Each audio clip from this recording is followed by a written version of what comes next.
अच्छा भाई, आज हमारे पास बड़ा मज़ेदार टॉपिक है और वो है मोंगोडीबी। हमने इससे पहले रेस्ट एपीआई बनाना सीख ली, हमने इससे पहले सर्वर की क्रिएशन सीख ली। अब हमारे पास सबसे मेन तरीन चीज़ आई है और उसका नाम है मोंगोडीबी। मोंगोडीबी क्या है भाई? एक अदद प्यारा सा डेटाबेस। क्या है भाई? एक अदद प्यारा सा डेटाबेस। क्या इससे पहले हमने कोई डेटाबेस पढ़ा?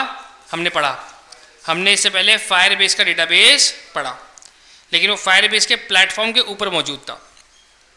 हमने अगर इससे पहले अगर आप लोगों ने पढ़ा हो पोस्टग्रेस, तो पोस्टग्रेस भी क्या है? एक अदद डेटाबेस है। और आज हम लोग जिस डेटाबेस को पढ़ेंगे उसका नाम क्या है? मोंगोडीबी। मोंगोडीबी जब भी डेटाबेस के बारे में बात होती है ना, तो साथ में एक बड़ा ही मशहूर तरीन लफ्ज़ आता है जिसका नाम है नो सीक्वल। क्या नाम है भाई? No SQL. क्योंकि मोंगोडीबी जो है वो एक ऐसा डेटाबेस है जो कि सीक्वलाइज डेटाबेस नहीं है बल्कि नो सीक्वल डेटाबेस है। यानी कि अगर मैं आता हूँ ज़रा नोटपैड के पास, तो मुझे एक चीज़ समझ में आती है कि भाई हमारे पास डेटाबेस हैं दो तरह के। एक हमारे पास होता है सीक्वल डेटाबेस और एक हमारे पास होता है नो सीक्वल डेटाबेस।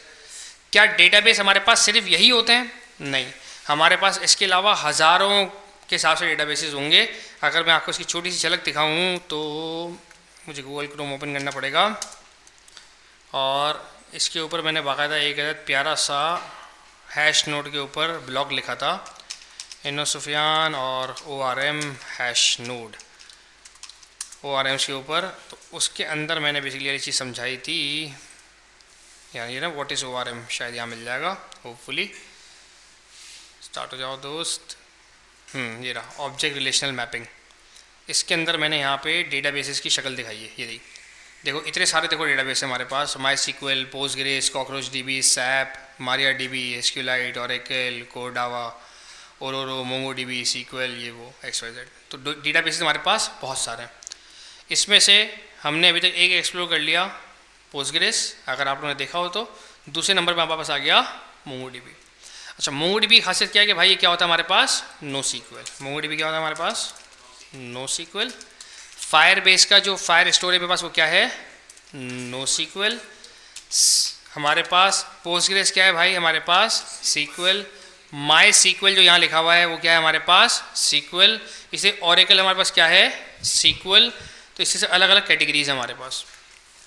अच्छा, क्या डिफरेंस है सीक्वल नो सीक्वल के अंदर? ज़रा उसको भी हम हल्का फुल्का एक्सप्लोर कर लेते हैं।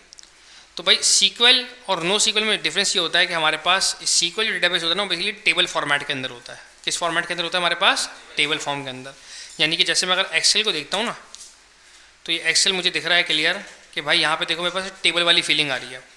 मेरे पास अलग अलग रॉज मौजूद हैं और मेरे पास अलग अलग कॉलम्स मौजूद हैं। तो जो भी चीज़ टेबल वाली शक्ल के अंदर होती है ना, उसको हम क्या कहते हैं? ज़्यादातर सीक्वल कहते हैं। और जो चीज़ हमारे पास ये जेसन वाले अंदाज के अंदर होती है ना, यानी कलेक्शन होंगे और कलेक्शन के अंदर डॉक्यूमेंट्स होंगे, उस चीज़ को बेसिकली हम क्या कहते हैं? इस चीज़ को हम कहते हैं नो सीक्वल। फिर इसमें कुछ और भी डिफरेंसेस होते हैं। सीक्वल जो है वो रिलेशन बनाने के बड़े जो है ना, मतलब मज़ेदार तरीके से रिलेशन बनाती है। अगर आपने पोस्टग्रेस पढ़ा हो तो पोस्टग्रेस के अंदर हमारे पास चीज़ होती है प्राइमरी की, फॉरेन की वगैरह। तो उसमें बेसिकली हम लोग रिलेशन बना सकते हैं एक टेबल का दूसरे टेबल के साथ। नो सीक्वल के अंदर हम रिलेशन की तरफ नहीं जाते, मतलब नो रिलेशन जो है ना बाय डिफ़ॉल्ट बाय नेचर वो रिलेशन की तरफ नहीं जाता। हम वो वाला काम करना चाहें तो कर सकते हैं, लेकिन ये खुद से जाता नहीं है। इसी तरीके से सीक्वल जो है ना वो कहता है कि भाई मुझे स्कीमा चाहिए। स्कीमा क्या? स्कीमा का मतलब ये होता है कि पहले से बताओ कि तुम अपने टेबल के अंदर क्या क्या चीज़ें रखोगे, पहले से बताओ मुझे। जिस टाइम पे तुम एक टेबल को पैदा कर रहे हो ना, जिस टाइम पे तुम एक टेबल को क्रिएट कर रहे हो, उस टाइम पे तुम पे फ़र्ज़ है, वाजिब है कि तुम मुझे बताओगे कि इस टेबल के अंदर तुम कौन कौन सी प्रॉपर्टीज़ को रखोगे और उन प्रॉपर्टीज़ के अंदर उनकी डेटा की टाइप क्या होगी। फॉर एग्जाम्पल सोचें मुझे अगर एक स्टूडेंट का टेबल बनाना है, वो भी सीक्वल वाले डेटाबेस के अंदर, तो मैं जब इसको बोलूँगा ना कि भाई एक टेबल क्रिएट करो स्टूडेंट, तो ये बोलेगा भाई हेलो इस टेबल के अंदर क्या क्या होगा मुझे बताओ पहले। फिर मैं इसको बताऊंगा यार स्टूडेंट के टेबल के अंदर देखो यार जानी, एक होगा रोल नंबर, एक होगा इसका नाम, एक होगा इसका बाप का नाम, एक होगा इसका कोर्स का नाम, एक होगा कैंपस, एक होगी इसकी एज। तो मुझे बोलेगा हेलो रोल नंबर होगा, उसकी टाइप बताओ, नंबर होगी स्ट्रिंग होगी, मैं बोलूँगा जानी नंबर होगा। फिर बोलेगा हेलो इसका जो यूज़र नेम होगा या इसका जो नाम होगा वो स्ट्रिंग होगा या नंबर होगा, मैं बोलूँगा भाई यार स्ट्रिंग होगा। मेरे बाप का नाम क्या होगा, मैं बोला स्ट्रिंग होगा। मेरा एज क्या होगी, नंबर होगा, स्ट्रिंग होगा, बोला भाई नंबर होगा। बड़े सवालात करेगा मुझसे शुरुआत के अंदर। अगर मैं उन सवालात का जवाब नहीं दूंगा तो सीक्वल क्या करेगा भाई, मुझे तंग करेगा। ये शुरुआत में जो मुझसे इन्फॉर्मेशन मांग रहा है ना वो टेबल बनाने के टाइम पे, इसको हम कहते हैं स्कीमा। क्या कहते हैं इसको, स्कीमा। किसकीमा, स्कीमा, सही है भाई, क्या कहते हैं इसको, स्कीमा। अच्छा जी, तो सीक्वल क्या है भाई, हमारे पास बोलते हैं कि भाई मुझे स्कीमा चाहिए ही चाहिए। जो नो सीक्वल होता है ना वो हमें कहता है कि भाई साहब मैं हूँ स्कीमा लेस। मैं क्या हूँ, स्कीमा लेस। क्या हूँ भाई मैं, स्कीमा लेस। मैं आपको फोर्स नहीं करूँगा, मैं आपको फोर्स नहीं करूँगा। जब आपने फायर बेस का, जब आपने फायर स्टोर इस्तेमाल किया था, क्या उसने आपको फोर्स किया था कि मुझे पहले से बताओ क्या प्रॉपर्टीज दोगे, क्या डेटा टाइप होगी? नहीं, शरीफ है बेचारे। नो सीक्वल क्या है हमारे पास, शरीफ। अच्छा, उसी नो सीक्वल के अंदर हमें क्या पढ़ना है भाई, मोंगोडीबी। अच्छा, मोंगोडीबी हमें क्यों पढ़ना है, क्योंकि भाई हमारा कोर्स क्या है, मर्न, और मर्न के अंदर जो एम है भाई वो क्या है हमारे पास, मोंगोडीबी। लेकिन अगर आपके पास पोस्टग्रेस की भी नॉलेज आ जाए तो आप मर्न के साथ क्या बन सकते हो भाई, पर्न। इसलिए बार बार आपको फोर्स कर रहा हूँ कि सारी क्लासेस ऑलरेडी मौजूद हैं पोस्टग्रेस की, तो आपने लास्ट में कोशिश करना है कि आपने उसको पढ़ लेना है। अच्छा, वापस आते हैं मोंगोडीबी पे। तो मोंगोडीबी के अंदर जो चीज़ें जो स्टोर होंगी वो सीक्वल में क्या होता था हमारे पास, रॉज और कॉलम। ये कहता है कि भाई साहब हमारे पास यहाँ पे क्या होंगे, हमारे पास यहाँ पे होंगे डॉक्यूमेंट्स। हमारे पास यहाँ पे क्या होंगे, डॉक्यूमेंट। और सीक्वल के अंदर आप कहते थे टेबल। यहाँ पे आप टेबल की जगह इसको पुकारोगे आप कलेक्शन। यहाँ पर क्या इसको पुकारोगे, कलेक्शन। अच्छा, और जो डॉक्यूमेंट होगा ना, उस डॉक्यूमेंट के अंदर मेरे पास क्या होंगी भाई, मेरे पास प्रॉपर्टी का नाम होगा और प्रॉपर्टी की वैल्यू होगी। अच्छा, एक और बड़ी मज़ेदार चीज़ है, जो डॉक्यूमेंट है ना इसका डॉक्यूमेंट बिल्कुल इस तरह का बनता है जैसे जावास्क्रिप्ट का ऑब्जेक्ट, जैसे जावास्क्रिप्ट का ऑब्जेक्ट। इसीलिए हम जिसका फॉर्मेट होता है ना उसको एक ख़ास नाम से बुलाते हैं। जावास्क्रिप्ट के अंदर हम बोलते हैं जेसन, इसके अंदर हम बोलते हैं बीसन, BSON, बाइनरी। बेसिकली बी से बेसिकली बाइनरी की तरफ जाता है ये। तो ये कहता है कि भाई हमारे पास क्या होता है, हमारे पास बाइनरी ऑब्जेक्ट काइंड ऑफ हमारे पास चीज़ होती है जिसके हम उसको क्या बोलते हैं, बीसन। अच्छा जी, और ज़रा आगे देखते हैं चीज़ों को, बल्कि इसी को थोड़ा सा और एक्सप्लोर करते हैं। जैसे कि फॉर एग्जाम्पल से देखो, बड़ी प्यारी मिसाल दी है यहाँ पे। ये कहता है सोचो आपके पास कोई ब्लॉग्स की वेबसाइट आती है, तो आपको पहले एक ब्लॉग का आपको टेबल यानी कि इनकी ज़बान के अंदर कलेक्शन क्रिएट करना पड़ेगा, और उस ब्लॉग के कलेक्शन के अंदर डिफरेंट ब्लॉग से रिलेटेड क्या होगा, आपके पास डॉक्यूमेंट्स आपके पास मौजूद होंगे। हो सकता है भाई वो ब्लॉग किसी न किसी यूज़र ने क्रिएट किया हो। भाई हमारे पास आते हैं, नसीम भाई आते हैं, अकाउंट पे रजिस्टर करते हैं, तो हमारे पास यूज़र्स के नाम का एक कलेक्शन बनेगा, और उस यूज़र्स के अंदर हमारे पास नसीम भाई का डॉक्यूमेंट होगा, अहमद रज़ा का दूसरा डॉक्यूमेंट होगा, शुएब जानी का तीसरा डॉक्यूमेंट होगा, हसन का चौथा डॉक्यूमेंट होगा, हुसैन का पाँचवा डॉक्यूमेंट होगा। तो सबके पास हमारे क्या आ रहे होंगे भाई, अलग अलग डॉक्यूमेंट्स आ रहे होंगे। रिव्यूज़, भाई कोई ना कोई आके उन ब्लॉग्स पे आके रिव्यू भी दे सकता है, तो रिव्यूज़ भी हमारे पास क्या होंगे, अलग अलग डॉक्यूमेंट्स बाकायदा क्रिएट हो रहे होंगे। यहाँ तक किसी भाई के जहन में कोई सवाल, कोई मसला, कोई फटीक, कोई टेंशन, हर एक को क्लियर है कि हम मोंगोडीबी क्यों पढ़ रहे हैं, क्योंकि हमारे मर्न स्टैक का पार्ट है। हम हर एक को क्लियर है कि भाई मोंगोडीबी पोस्टग्रेस में क्या डिफरेंस है, दोनों अलग अलग डेटाबेसेस हैं। आपके पास किसी के पास यहाँ पे सैमसंग का मोबाइल होगा, किसी के पास यहाँ पे क्यू मोबाइल होगा, किसी के पास यहाँ पे OnePlus होगा। अच्छा, मज़े की बात ये हर एक की अपनी अपनी प्रायोरिटी भी होगी। कोई बोलेगा भाई OnePlus जैसा रिजल्ट कोई नहीं, कोई बोलेगा अबे नहीं भाई सैमसंग है, कोई तीसरा आगा बोलेगा भाई हेलो एप्पल। तो हर बंदे क्या होगी, अपनी अपनी प्रायोरिटी होगी ना। आप उसमें डिफरेंशिएट नहीं करवा सकते भाई किसी को। भाई किसी बंदे को बिरयानी पसंद, किसी बंदे को पुलाव पसंद, क्या ही लड़ाई करके कर लोगे आप। जिसको जो पसंद वो इस्तेमाल कर लेगा। जिस आप कंपनी में जाओगे वहाँ पे फिर आपको उस बंदे की बात माननी है। जिस आप कंपनी में जाओगे वहाँ पे आपको उस बंदे की बात माननी है। हमारी कंपनी के अंदर पहले हमारे पास थे मैक की मशीन्स, भाई ऑफिस के किसी इशू की वजह से उन्होंने भाई वो चेंज करवा के हमें विंडोज़ की मशीन दे दी। अब एक बंदा उसमें से कहता है, एम्प्लॉय हमारा दोस्त, वो कहता है यार मैं तो सिर्फ मैक इस्तेमाल करेगा। कंपनी ने बोला भाई तो कंपनी से बाहर चला जा। भाई हम नहीं देना चाह रहे फिलहाल मैक किसी को, हम विंडोज़ देंगे। तो भाई आपको उनके हिसाब से फिर आपको इस्तेमाल करना पड़ेगा। वहाँ पे फिर आपकी पसंद नापसंद खत्म हो जाती है। इसीलिए हमें हर एक चीज़ आना चाहिए, क्योंकि मैं वहाँ कंपनी में आके ये नहीं बोलूँगा यार आपके पास तो पोस्टग्रेस है, यानी मैं तो मोंगोडीबी का बंदा हूँ तो सॉरी। आप अपने पास से डेटाबेस चेंज करते हो तो मैं आता हूँ, वरना सॉरी। तो बोलेंगे भाई तुम नहीं आओ है ना। तो हमें हर चीज़ आना चाहिए। अच्छा जी, फिर हमने एक और चीज़ देखी भाई सीक्वल नो सीक्वल में क्या क्या डिफरेंसेस हैं। कि भाई सीक्वल रिलेशंस को बहुत ज़्यादा मजबूती से पकड़ता है, सीक्वल स्कीमा को बहुत ज़्यादा मजबूती से पकड़ता है। सीक्वल के अंदर क्या फॉर्मेट होता है मेरे पास, टेबल फॉर्मेट यानी कि रॉज और कॉलम का फॉर्मेट। नो सीक्वल स्कीमा को फोर्स नहीं करता, नो सीक्वल टेबल फॉर्मेट की जगह कौन से फॉर्मेट को अप्लाई करता है, कलेक्शन और डॉक्यूमेंट्स के फॉर्मेट को अप्लाई करता है। और हमारे पास तीसरी चीज़ के रिलेशन पे हमें फोर्स नहीं करता नो सीक्वल। क्लियर है यहाँ तक हर एक को? अच्छा जी आगे बढ़ता है। MongoDB क्या है भाई? Is a document database with the scalability and flexibility. Scalability का मतलब क्या होता है? एक चीज़ मैंने एक बंदे को दी तब भी बेहतरीन चल रही है, वही एक जैसी चीज़ें मैंने 10 लोगों को दी तब भी बेहतरीन चल रही है, 1000 को दी तब भी बेहतरीन चल रही है, 10,000 को दी तब भी बेहतरीन चल रही है। और फ्लेक्सिबिलिटी पे, फ्लेक्सिबिलिटी इसमें नहीं होगी तो कहाँ होगी? पूछ ही नहीं ना कि कौन सी प्रॉपर्टी डालनी है, मेरी मर्जी। आज दिल चाह कोई प्रॉपर्टी डाल दी, कल दिल चाह कोई प्रॉपर्टी नहीं डाली, मुझे कोई मना करेगा ही नहीं इसमें अंदर। तो फ्लेक्सिबल बेइंतहा होता है। अच्छा, इसी वजह से स्टार्टअप जो है ना वो इसकी साइड मूव भी करते हैं। अब जैसे मैं हायरिंग मैन हूँ भाई, मुझे क्या पता कि साला मुझे आगे जाके किस टेबल के अंदर कौन सी प्रॉपर्टी की ज़रूरत पड़ जाए, मैं पहले से कैसे बता दूंगा स्कीमा के अंदर? भाई मैं तो खुद अभी स्टार्टअप क्रिएट कर रहा हूँ, मुझे तो खुद को नहीं पता कि यूज़र की क्या क्या रिक्वायरमेंट आगे जाके आने वाली है। तो मेरे लिए नो सीक्वल बेस्ट है, क्योंकि नो सीक्वल मुझे फोर्स नहीं करता। नो सीक्वल कहता है जानी जो प्रॉपर्टी देनी है दे भाई, तेरी मर्जी, कोई टेंशन नहीं है, फ्लेक्सिबल है, हम चिल हैं। अच्छा जी, फिर इसके बाद क्वीरिंग इंडेक्सिंग बहुत ज़्यादा आसान हो जाती है, इसके अंदर काफ़ी अच्छी चीज़ है। की फीचर्स भाई कौन कौन से हैं? कोई एग्जाम्पल अगर आपसे इंटरव्यू में पूछता है भाई MongoDB क्यों इस्तेमाल करूँ, क्या वजूहत है? भाई डॉक्यूमेंट बेस्ड है, सारी चीज़ें डॉक्यूमेंट के बेसिस के अंदर आएंगी, नो सीक्वल होगा, फील्ड क्या आएंगे हमारे पास, वैल्यू और फील्ड की पेयर हमारे पास बनेगा, प्रॉपर्टी और वैल्यू का पेयर।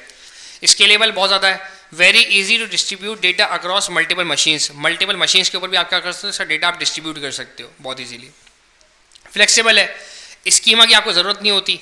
तो so each document can have different number and type of fields, her document के अंदर अलग अलग फील्ड्स आपके पास हो सकती है, कोई मसला नहीं है। परफॉर्मेंट, तेज़ बहुत है, तेज़ बहुत है, बेहतरीन है तेज़ी मामले के अंदर। सबसे इंपॉर्टेंट बात, फ्री, मुफ्त, माले मुफ्त दिले बेरहम। तो फ्री है और ओपन सोर्स है, इसका कोड भी क्या है, ओपन रखा हुआ है, यानी कि बहुत सारे डेवलपर्स जाके कंट्रीब्यूट करते रहते होंगे। Publish under the SSPL licence, अब ये पता नहीं क्या चीज़ होती है, खैर। अब आता है हमें बाकायदा इसकी शक्ल दिखा रही है। डॉक्यूमेंट का स्ट्रक्चर क्या है भाई हमारे पास, बीसन, याद आ गई वाली बात कि भाई क्या होता है हमारे पास, बीसन। अच्छा, काफ़ी दफ़ा इंटरव्यू के अंदर पूछते हैं हाँ कि भाई इसका जो स्ट्रक्चर होगा वो क्या होगा, हमारे पास फॉर्मेट क्या होता है? तो लड़के अक्सर बचते गलती में बोल जाते हैं जेसन। जेसन नहीं होता ये, हमारे पास क्या होता है भाई, बीसन होता है, ये बाइनरी होता है ये। Data format MongoDB uses for data storage like Jason, Jason की तरह ही है बट टाइप्ड। डिफरेंस क्या है, इसके अंदर हर एक प्रॉपर्टी की एक अलग टाइप होती है। जेसन क्या है, जावास्क्रिप्ट। जावास्क्रिप्ट पैदाइशी फारिग आदमी है, वो बोलता है भाई मैं फ्री काम करेगा, मैं कभी फोर्स नहीं करेगा कि स्ट्रिंग ने नंबर ने ये ने वो। ये क्या करता है, ये हर एक रिकॉर्ड को सेव करवाते हुए उसकी टाइप भी लाजमी सेव करता है। तो इसको हम क्या कहते हैं भाई, बीसन फॉर्मेट, बिल्कुल जेसन की तरह, लेकिन क्या है, टाइप्ड। इसके साथ में इसकी क्या आ रही होगी, इसके साथ में इसकी टाइप भी डिफाइन हो रही होगी। अभी थोड़ी देर के बाद हम जब डेटाबेस बाकायदा खोलेंगे ना अपने पास, तो आपको बाकायदा दिखेगा हर प्रॉपर्टी की वैल्यू के साथ ना उसकी टाइप लिखी हुई होगी कि भाई ये स्ट्रिंग है या नंबर है या क्या है। अच्छा जी, अब इन्होंने बाकायदा देखो एक प्यारा सा देखो मुझे डॉक्यूमेंट बना के दिखाया, और डॉक्यूमेंट में क्या दिख रहा है भाई, मुझे एक अलग ऑब्जेक्ट दिख रहा है, उस ऑब्जेक्ट के अंदर क्या है मेरे पास, प्रॉपर्टी का नाम, प्रॉपर्टी की वैल्यू, प्रॉपर्टी का नाम, प्रॉपर्टी की वैल्यू, प्रॉपर्टी का नाम, प्रॉपर्टी की वैल्यू। और वैल्यू कोई भी हो सकती है, चाहे स्ट्रिंग हो, चाहे नंबर हो, चाहे बुलियन हो, चाहे एरे हो, या चाहे एरे ऑफ ऑब्जेक्ट्स हो, या चाहे डायरेक्टली कोई ऑब्जेक्ट हो। बिल्कुल जैसे जेसन काम करता था वैसा ही ये भी काम करेगा। सिर्फ डिफरेंस क्या होगी कि जब मैं डेटाबेस खोलूंगा तो हर एक वैल्यू के साथ उसकी टाइप भी डिफाइन हो रही होगी। क्लियर है यहाँ तक? हर एक को क्लियर है? इसके मुकाबले अगर मैं सीक्वल को देखूं तो सीक्वल भाई साहब मुझे क्या दिखते हैं, कॉलम और रॉस की सूरत के अंदर बाकायदा मुझे शो होते हैं। अगर आप पोस्टग्रेस वाली जाके देखेंगे क्लासेस तो आपको वहाँ बाकायदा दिखेगा, तो वहाँ पे आपको इसी तरीके से आपको रॉस और कॉलम के अंदर आपको हर एक चीज़ आपको बाकायदा शो हो रही होगी। क्लियर है? आगे बढ़े, आगे बढ़ो था। फिर इसके अंदर एक और बड़ी मज़ेदार चीज़ होती है सीक्वल के अंदर कि भाई मुझे रिलेशंस बनाने पड़ते थे। फॉर एग्जांपल भाई मेरे पास एक टाइटल है रॉकेट्स, इसको लिखा है एलॉन मस्क ने, ऑथर है इसका, किताब है समझ लो, हो सकता है ये। अब यहाँ भाई बहुत सारे लोगों ने करने कमेंट्स, अब मैं बहुत सारे लोगों के कमेंट्स यहाँ मैं कैसे मेंशन करूँ, क्योंकि भाई ये तो रॉ और कॉलम होता है।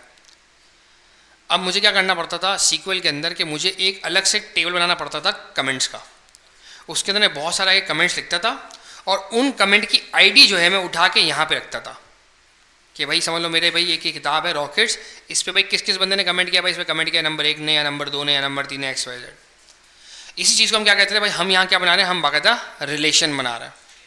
इस चीज़ की आसानी के लिए हमारे पास क्या आया भाई, हमारे पास मोंगोडीबी कहता है कि भाई साहब इतना कुछ करने की ज़रूरत ही नहीं है, क्योंकि भाई मैं तो यहाँ पे एरे ऑफ ऑब्जेक्ट्स भी लिख सकता हूँ, तो मुझे अलग से कोई टेबल बनाने की ज़रूरत ही नहीं है।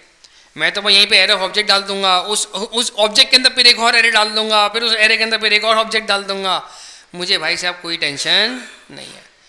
इसी चीज़ को हम एक और बड़े प्यारे नाम से बुलाते हैं कि हम यहाँ पे डेटा नेस्टेड फॉर्मेट के अंदर भी लिख सकते हैं। याद है वो लफ्ज़ नेस्टेड समझाया था मैंने किसी ज़माने के अंदर, क्या मतलब था उसका, घोंसला, एक के अंदर एक, एक के अंदर एक, एक के अंदर एक। तो हम यहाँ पे ये सारे काम हम बाकायदा मोंगोडीबी के अंदर हम कर सकते हैं, जो कि मैं सीक्वल में भाई मैं क्या था, मोहताज था इन सारी चीज़ों का। तो एक तरीके से आप ये कह सकते हो कि मोंगोडीबी ना एक फ्री बच्चा है, वो बोलता है भाई टेंशन वेंशन अपने को नहीं चाहिए, हम हर तरीके से हर एक चीज़ कर सकेंगे। ये फील फ्री वाले बच्चे पे तुम्हें क्यों देखा है मदरसा, शुएब भाई ने बाकायदा तुम्हें देखा, क्यों, चलें खैर आगे चलते हैं। अच्छा हुसैन को देखा था चलें खैर। अच्छा अब बड़ी मज़ेदार चीज़ है, हम जो ये वाली चीज़ कर रहे होते हैं ना यहाँ पर रिलेशंस और ये सारी चीज़ें, इसको हम एक और बड़ी प्यारी टर्मिनोलॉजी के साथ नाम बुलाते हैं, इसको हम कहते हैं नॉर्मलाइजिंग करना। डेटा के हम इसको क्या कहते हैं, डेटा को हम नॉर्मलाइज कर रहे हैं। और जो हम ये वाला जो काम करते हैं ना कि एक ही डॉक्यूमेंट के अंदर सारी चीज़ें लिख दो, इसको हम बड़ी प्यारी टर्मिनोलॉजी से बुलाते हैं, उसका नाम होता है डी नॉर्मलाइजेशन। सही है भाई, डी नॉर्मलाइज करना, डी नॉर्मलाइजिंग करना, डी नॉर्मलाइजेशन करना। तो इस चीज़ को हम क्या कहते हैं भाई कि एक ही डॉक्यूमेंट के अंदर मैं अगर सारी चीज़ें लिख दूंगा तो ये भाई मेरा क्या प्रोसेस कहलाएगा, डी नॉर्मलाइजिंग। अच्छा जी, including related data into one single document, this allows for quicker access. अच्छा फ़ायदा क्या है भाई इसका, चीज़ आपको बड़ी जल्दी मिलेगी, चीज़ आपको बहुत ज़्यादा जल्दी मिलेगी। सिंपल सी कॉमन सेंस की मतलब बात है, मेरे को अगर इस रॉकेट कार्स को बुलाना है, मुझे फ़ौरन मिला, और मुझे ऐसे कमेंट्स देखने तो रॉकेट कार्स के साथ ही से कमेंट आ गए चलते हुए एक ही डॉक्यूमेंट के अंदर। लेकिन अगर आप सोचें, अगर आप सीक्वल पर होते तो पहले आप रॉकेट कार्स को बुलाते, फिर आप बोलते जानी तुम्हारे पास होंगे कमेंट्स, उनके पास जाओ, उनके अंदर होगी उनकी आईडी, और उस कमेंट्स वाले टेबल के पास जाओ, वहाँ से आके हर आईडी के हिसाब से आके उठा के लेकर आओ। यहाँ रिलेशन के अंदर क्या होता है, एक से दूसरे के पास जाने के अंदर हमें क्या लग जाता है भाई, टाइम लग जाता है। उन्हें तो गवर्नमेंट ऑफिस के अंदर होता है ना, एक बंदे एक डिपार्टमेंट में जाते हैं, बोलते नहीं जानी उस वाले डिपार्टमेंट में जाओ हैं मिडिल वेयर तो फिर हमें एक के बाद दूसरा, दूसरे के बाद तीसरे के बाद जाना पड़ता है, बहुत लंबी हो जाती है। लेकिन ये क्या करता है, ये बोलता है भाई साहब मेरे पास तो हर एक चीज़ सिंगल डॉक्यूमेंट के अंदर रखी हुई है, आप जब भी किसी एक चीज़ को बुलाओगे आपको सारी चीज़ें आपको एक साथ मिल जाएंगी। अच्छा ऐसा नहीं कि सिर्फ ये इसके फ़ायदे हैं तो मतलब बस फ़ायदे ही फ़ायदे हैं, इसके कुछ नुकसान भी हैं, वो इंशाल्लाह हम आगे जाके हम एक्सप्लोर करेंगे। लेकिन वापस आते हैं मोटा मोटी कि हमारे क्लियरेंस के लिए कि भाई मोंगोडीबी क्या है हमारे पास, नो सीक्वल, रिलेशन में ज़्यादा काम ही करता नहीं है, मतलब अगर हम ज़बरदस्ती करवाना चाहें तो कर लेगा, लेकिन ये बाय नेचुरल ये रिलेशन वगैरह को प्रेफर नहीं करता। ये बोलता है भाई सिंगल डॉक्यूमेंट में सारी चीज़ें लिख दो, कोई टेंशन वाली बात नहीं है। अब आता है कि भाई आखिर मोंगोडीबी इस्तेमाल कैसे करूँगी, तो भाई थ्योरी हो गई, हवा के अंदर सब कुछ चल रहा है, प्रैक्टिकली भी ज़रा देखें तो मज़ा भी आए। अब प्रैक्टिकली देख लेंगे ना, मुझे मोंगोडीबी चाहिए अपने पास सिस्टम के अंदर, मुझे चाहिए। अब सिस्टम के अंदर चाहने के लिए मुझे मोंगोडीबी को क्या करना पड़ेगा भाई, इंस्टॉल करना पड़ेगा। अच्छा इंस्टॉल करने के बाद भी ना पहले मुझे मोंगोडीबी की ज़रा शक्ल देखनी होगी, उस देखने के लिए ना, जैसे याद है हम कोड लिखने के लिए हमने फर्स्ट टाइम ज़िंदगी में VS कोड हमने इंस्टॉल किया था, वैसे ही मुझे मोंगोडीबी के डेटाबेस को देखने के लिए मुझे किसी न किसी टूल की ज़रूरत पड़ेगी। अब वो टूल कहाँ से लेकर आऊँ, तो उस टूल का नाम है हमारे पास मोंगोडीबी कंपास। उस टूल का नाम है हमारे पास मोंगोडीबी कंपास। ये क्या है, जैसे VS कोड एक IDE है ना जो कि मुझे कोड को लिखने में हेल्प करता है, वैसे ही मोंगोडीबी कंपास भी क्या है, एक ऐसा टूल है जो कि मुझे मोंगोडीबी के डेटाबेस को देखने में हेल्प करता है। यहाँ तक क्लियर है हर एक को कि मोंगोडीबी कंपास क्या चीज़ है। अच्छा मैं क्या करूँगा, मैं सबसे पहले इंसान के बच्चों की तरह आके फटाफट आके मोंगोडीबी कंपास को क्या कर लूँगा भाई साहब, यहाँ से आके मैं कर लूँगा इसको डाउनलोड। ये देखो मोंगोडीबी कंपास डाउनलोड पे क्लिक करूँगा, ये भाई साहब डाउनलोड होंगे, फ्री हैं ये, कोई टेंशन वाली बात नहीं है। डाउनलोड जैसे हो जाएगा मैं इसको क्या कर लूँगा, इंस्टॉल कर लूँगा। इससे पहले मैं ज़रा इस कंप्यूटर पर चेक कर लेता हूँ, उम्मीद है कि इस कंप्यूटर पर ऑलरेडी मौजूद होगा, अगर मौजूद नहीं तो मैं आपको इंस्टॉल करके भी दिखा दूँगा, अगर इंस्टॉल होगा तो मैं खामा टाइम वेस्ट नहीं करूँगा। मैं यहाँ पर आता हूँ, चेक करता हूँ, मोंगोडीबी कंपास ऑलरेडी मेरे पास देखो अवेलेबल है, तो मैं यहाँ पर आके इसको बाकायदा ओपन कर लेता हूँ। मैं खामा इंस्टॉल करने में टाइम वेस्ट अपना नहीं करता। ये देखें भाई बाकायदा देखें टूल देखें मेरे पास आ गया, और ये मेरे ख्याल से मेरे ही वाले बैच है, बैच नंबर 12 का। सही है भाई जी। यहाँ पे डार्क करने का ऑप्शन मेरे ख्याल से शायद नहीं होगा, यहाँ पे डार्क करने का ऑप्शन नहीं है, ये वेबसाइट नहीं है, एडिट व्यू, यहाँ पे डार्क करने का ऑप्शन नहीं है। सही है भाई, बहुत माजरत अहमद भाई। हाँ मैं इसको कर सकता हूँ, जूम कर सकता हूँ मैं इसको, सही है, बढ़िया है। अच्छा जी, अब आते हैं दूसरी बात पे कि चलो भाई ये तो भाई मोंगोडीबी का भाई ऐसा एक टूल है जो कि मुझे मोंगोडीबी का डेटाबेस दिखा देगा, लेकिन सवाल सारा ये कि भाई वो डेटाबेस आखिर मौजूद कहाँ पर होगा? क्या मैं अपने कंप्यूटर पर ही सारी चीज़ें स्टोर करूँ, या कोई थर्ड पार्टी जगह है जहाँ मेरे पास सारी चीज़ें स्टोर करने का ऑप्शन हो? फिर मज़ेदार बात यह कि अगर मैं अपने कंप्यूटर पर ही स्टोर करूँ तो सोचें, मैंने तो साइनअप कर लिया अपने कंप्यूटर पर रहते हुए, हसान भाई को अगर साइनअप करना हो तो फिर वो क्या करेंगे? वो क्या सुफियान के कंप्यूटर पर आएंगे? वो फिर बस जाएंगे, बोलेंगे भाई मेरे पास ऐसी कोई जगह हो जहाँ से पूरी दुनिया उसको एक्सेस कर रही हो। तो यानी कि मुझे मोंगो डीबी को कहीं ना कहीं डिप्लॉय भी करना पड़ेगा। अब मैं उसको डिप्लॉय करने के लिए फिर से खर्चा करूँ, कंप्यूटर की मशीन खरीदूँ एक किराए पे, मैं उसको डिप्लॉय करूँ, तो हमें मोंगो डीबी बड़ा ही बेहतरीन काम करता है। मोंगो डीबी कहता है कि भाई मैं आपको देता हूँ फ्री के अंदर Mongo dB at least. Mongo dB क्या देता हूँ भाई साहब मैं आपको फ्री के अंदर? मोंगो डीबी एटलिस, जो कि आपको डिप्लॉय हुआ हुआ मोंगो डीबी देगा, डिप्लॉयड, पूरी दुनिया उसको एक्सेस करे। आप घर जाके एक्सेस करो, मैं यहाँ से एक्सेस करूँ, कोई दूसरा बंदा अपने ऑफिस जाके एक्सेस करे, कोई बंदा इस्लामाबाद से एक्सेस करे, कोई बंदा यूके से एक्सेस करे, पूरी दुनिया का हर बंदा क्या कर सकेगा भाई साहब? उसको एक्सेस कर सकेगा। हमने यहाँ पे गए भाई एटलेस डेटाबेस के पास, और हमने यहाँ पे क्या करना है भाई? अपना एक अकाउंट क्रिएट करना है। अब अकाउंट क्रिएट करना तो आपको करना पड़ेगा, मेरे पास ऑलरेडी अकाउंट मौजूद है, तो मैं क्या करूँगा? इसको लॉगिन करूँगा। मैं इसके लिए ज़रा चलता हूँ नए टैब के ऊपर। मैं सबसे पहले अपना जीमेल लॉगिन करता हूँ ताकि मैं उसके ज़रिए अपना अकाउंट ज़रा लॉगिन कर सकूँ मोंगो डीबी एटलिस का भी। innosufian@gmail.com, और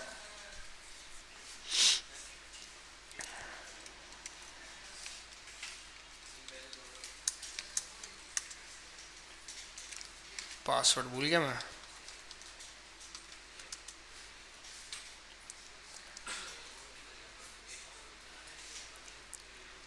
चलो चलो चलो चलो चलो दोस्त, जल्दी करा दो।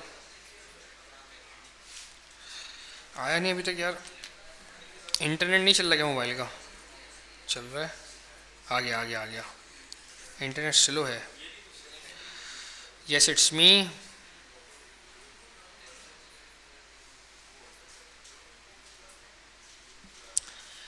चले भाई, बेहतरीन हो गया, जीमेल मेरा लॉगिन हो गया। अब मैं यहाँ पर आता हूँ और बोलता हूँ इसको मोंगो डीबी एटलिस, और मैं यहाँ पर आके करूँगा इसको login. Sign in, sign in मुझे ऑप्शन देगा गूगल का, ये sign in with Google, GitHub से भी कर सकता हूँ, गूगल से भी कर सकता हूँ। साइन इन कर रहा है मुझे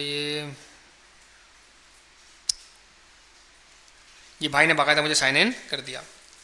अब यहाँ पे आप जब जब आप अपना अकाउंट वगैरह क्रिएट करेंगे ना, तो यहाँ पे आपकी ना ये ऑर्गेनाइजेशन वगैरह क्रिएट करवाएगा एक अदद ये। जैसे मेरी यहाँ पे देखो एक ऑर्गेनाइजेशन क्रिएट हुई हुई है इन्नो के नाम से, तो आपकी भी एक ऑर्गेनाइजेशन वगैरह आपकी क्रिएट हो जाएगी। जब आपकी ऑर्गेनाइजेशन क्रिएट हो जाएगी ना, तो हर ऑर्गेनाइजेशन के अंदर मैं अलग अलग अपनी मर्जी के प्रोजेक्ट्स बाकायदा क्रिएट कर सकता हूँ। अब जाहिर बात है आपका कोई प्रोजेक्ट होगा नहीं, तो आपका ये चीज़ हिस्सा क्या होगा? आपका खाली होगा फॉर श्योर। अब हम ज़रा स्क्रैच से चलते हैं, बिल्कुल ज़ीरो से, कि भाई अगर मेरे पास चलो एक ऑर्गेनाइजेशन क्रिएट हो गई, लेकिन मेरे पास कोई अगर प्रोजेक्ट मौजूद नहीं है, तो मैं ज़िंदगी में फ़र्स्ट टाइम अपना एक अदर प्रोजेक्ट कैसे क्रिएट कर सकता हूँ? मैं यहाँ पर आऊँगा प्रोजेक्ट के अंदर, व्यू ऑल प्रोजेक्ट्स है मेरे पास, यहाँ पे गया मैं व्यू ऑल प्रोजेक्ट्स में। अब यहाँ पे देखो एक ऑप्शन आ रहा है मेरे पास यहाँ पे न्यू प्रोजेक्ट का, कि मैं एक अदर नया प्रोजेक्ट बाकायदा क्रिएट कर सकता हूँ। मैं यहाँ पर आया न्यू प्रोजेक्ट पे, मैंने इस प्रोजेक्ट का के नाम रखा, हमारा कौन सा भाई बैच है? SMIT batch 16। मैंने भाई बैच 16 के नाम से क्रिएट किया। ये मुझे कह रहा है कि आपको की और वैल्यू वगैरह आपको देनी है। मैंने कहा नहीं यार फिलहाल मुझे ज़रूरत नहीं है। मैंने शुरू किया नेक्स्ट। बोला क्या किसी बंदे को कोई मेंबर्स को ऐड करने या कोई परमिशन वगैरह देनी है? भाई हो सकता है कि भाई मेरा जो ये प्रोजेक्ट है वो मेरे साथ कोई और भी डेवलपर वगैरह साथ में इंक्लूडेड हो, तो क्या मुझे किसी और को साथ में ज्वाइन करवाना है? नहीं भाई मुझे ज्वाइन नहीं करवाना।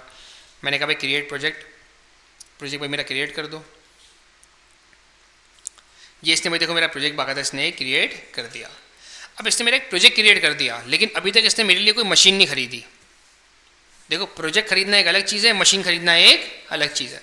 अब मैं इसको बाकायदा बोलूँगा भाई साहब मैं चाहता हूँ कि आप एक इधर प्यारी सी मेरे लिए मशीन भी क्रिएट करो। क्लस्टर है ना, बेसिकली हम मशीन को समझ लो कहता है। अभी तक आपने बस ये समझना है क्लस्टर क्या है, एक इधर मशीन, एक इधर कंप्यूटर। और याद रहे मुझे कंप्यूटर क्यों खरीदना है? क्योंकि मुझे पूरी दुनिया तक अपने इस डेटाबेस को पहुँचाना है। तो ये कहता है कि जब आप मशीन खरीदने जाओगे तो मैं आपसे पूछूंगा कि कौन सा क्लाउड प्रोवाइडर है जिसको मुझे इस्तेमाल करना चाहिए। मतलब ऐसा कौन सा बंदा है जो किराए की मशीन दे रहा है, वो भी तो डिसाइड करो। AWS भी देता है किराए की मशीन, GCP भी देता है किराए की मशीन, अज्योर भी देता है किराए की मशीन, डिजिटल ओशन भी देता है किराए की मशीन, बहुत सारे लोग देते हैं किराए की मशीन है। और वो मशीन मुझे खरीदनी कौन से इलाके के अंदर है? दुबई में खरीद लूँ जहाँ धमाके हो रहे हैं, या इंडिया में खरीद लूँ जिसको आप अपना दुश्मन समझते हो? भाई हो सकती है ना, बहुत सारे अलग अलग क्या होंगे, आपके पर्सपेक्टिव होंगे। तो आपने आखिर कहाँ पे मशीन आपने खरीदनी है और उसके स्पेक्स क्या होंगे? 1 GB RAM, 10 GB RAM, 2 GB hard drive, 200 GB hard drive, कितना? तो बोला भाई डिसाइड करना है। मैंने कहा हाँ भाई डिसाइड करना है। बोलता क्रिएट। हमने क्रिएट किया, देखो मुझे यहाँ पे देखो ऑप्शन दे रहा है। बोला हाँ भाई $0.08 दोगे पर आवर? हमने कहा नहीं साहब पैसे नहीं है।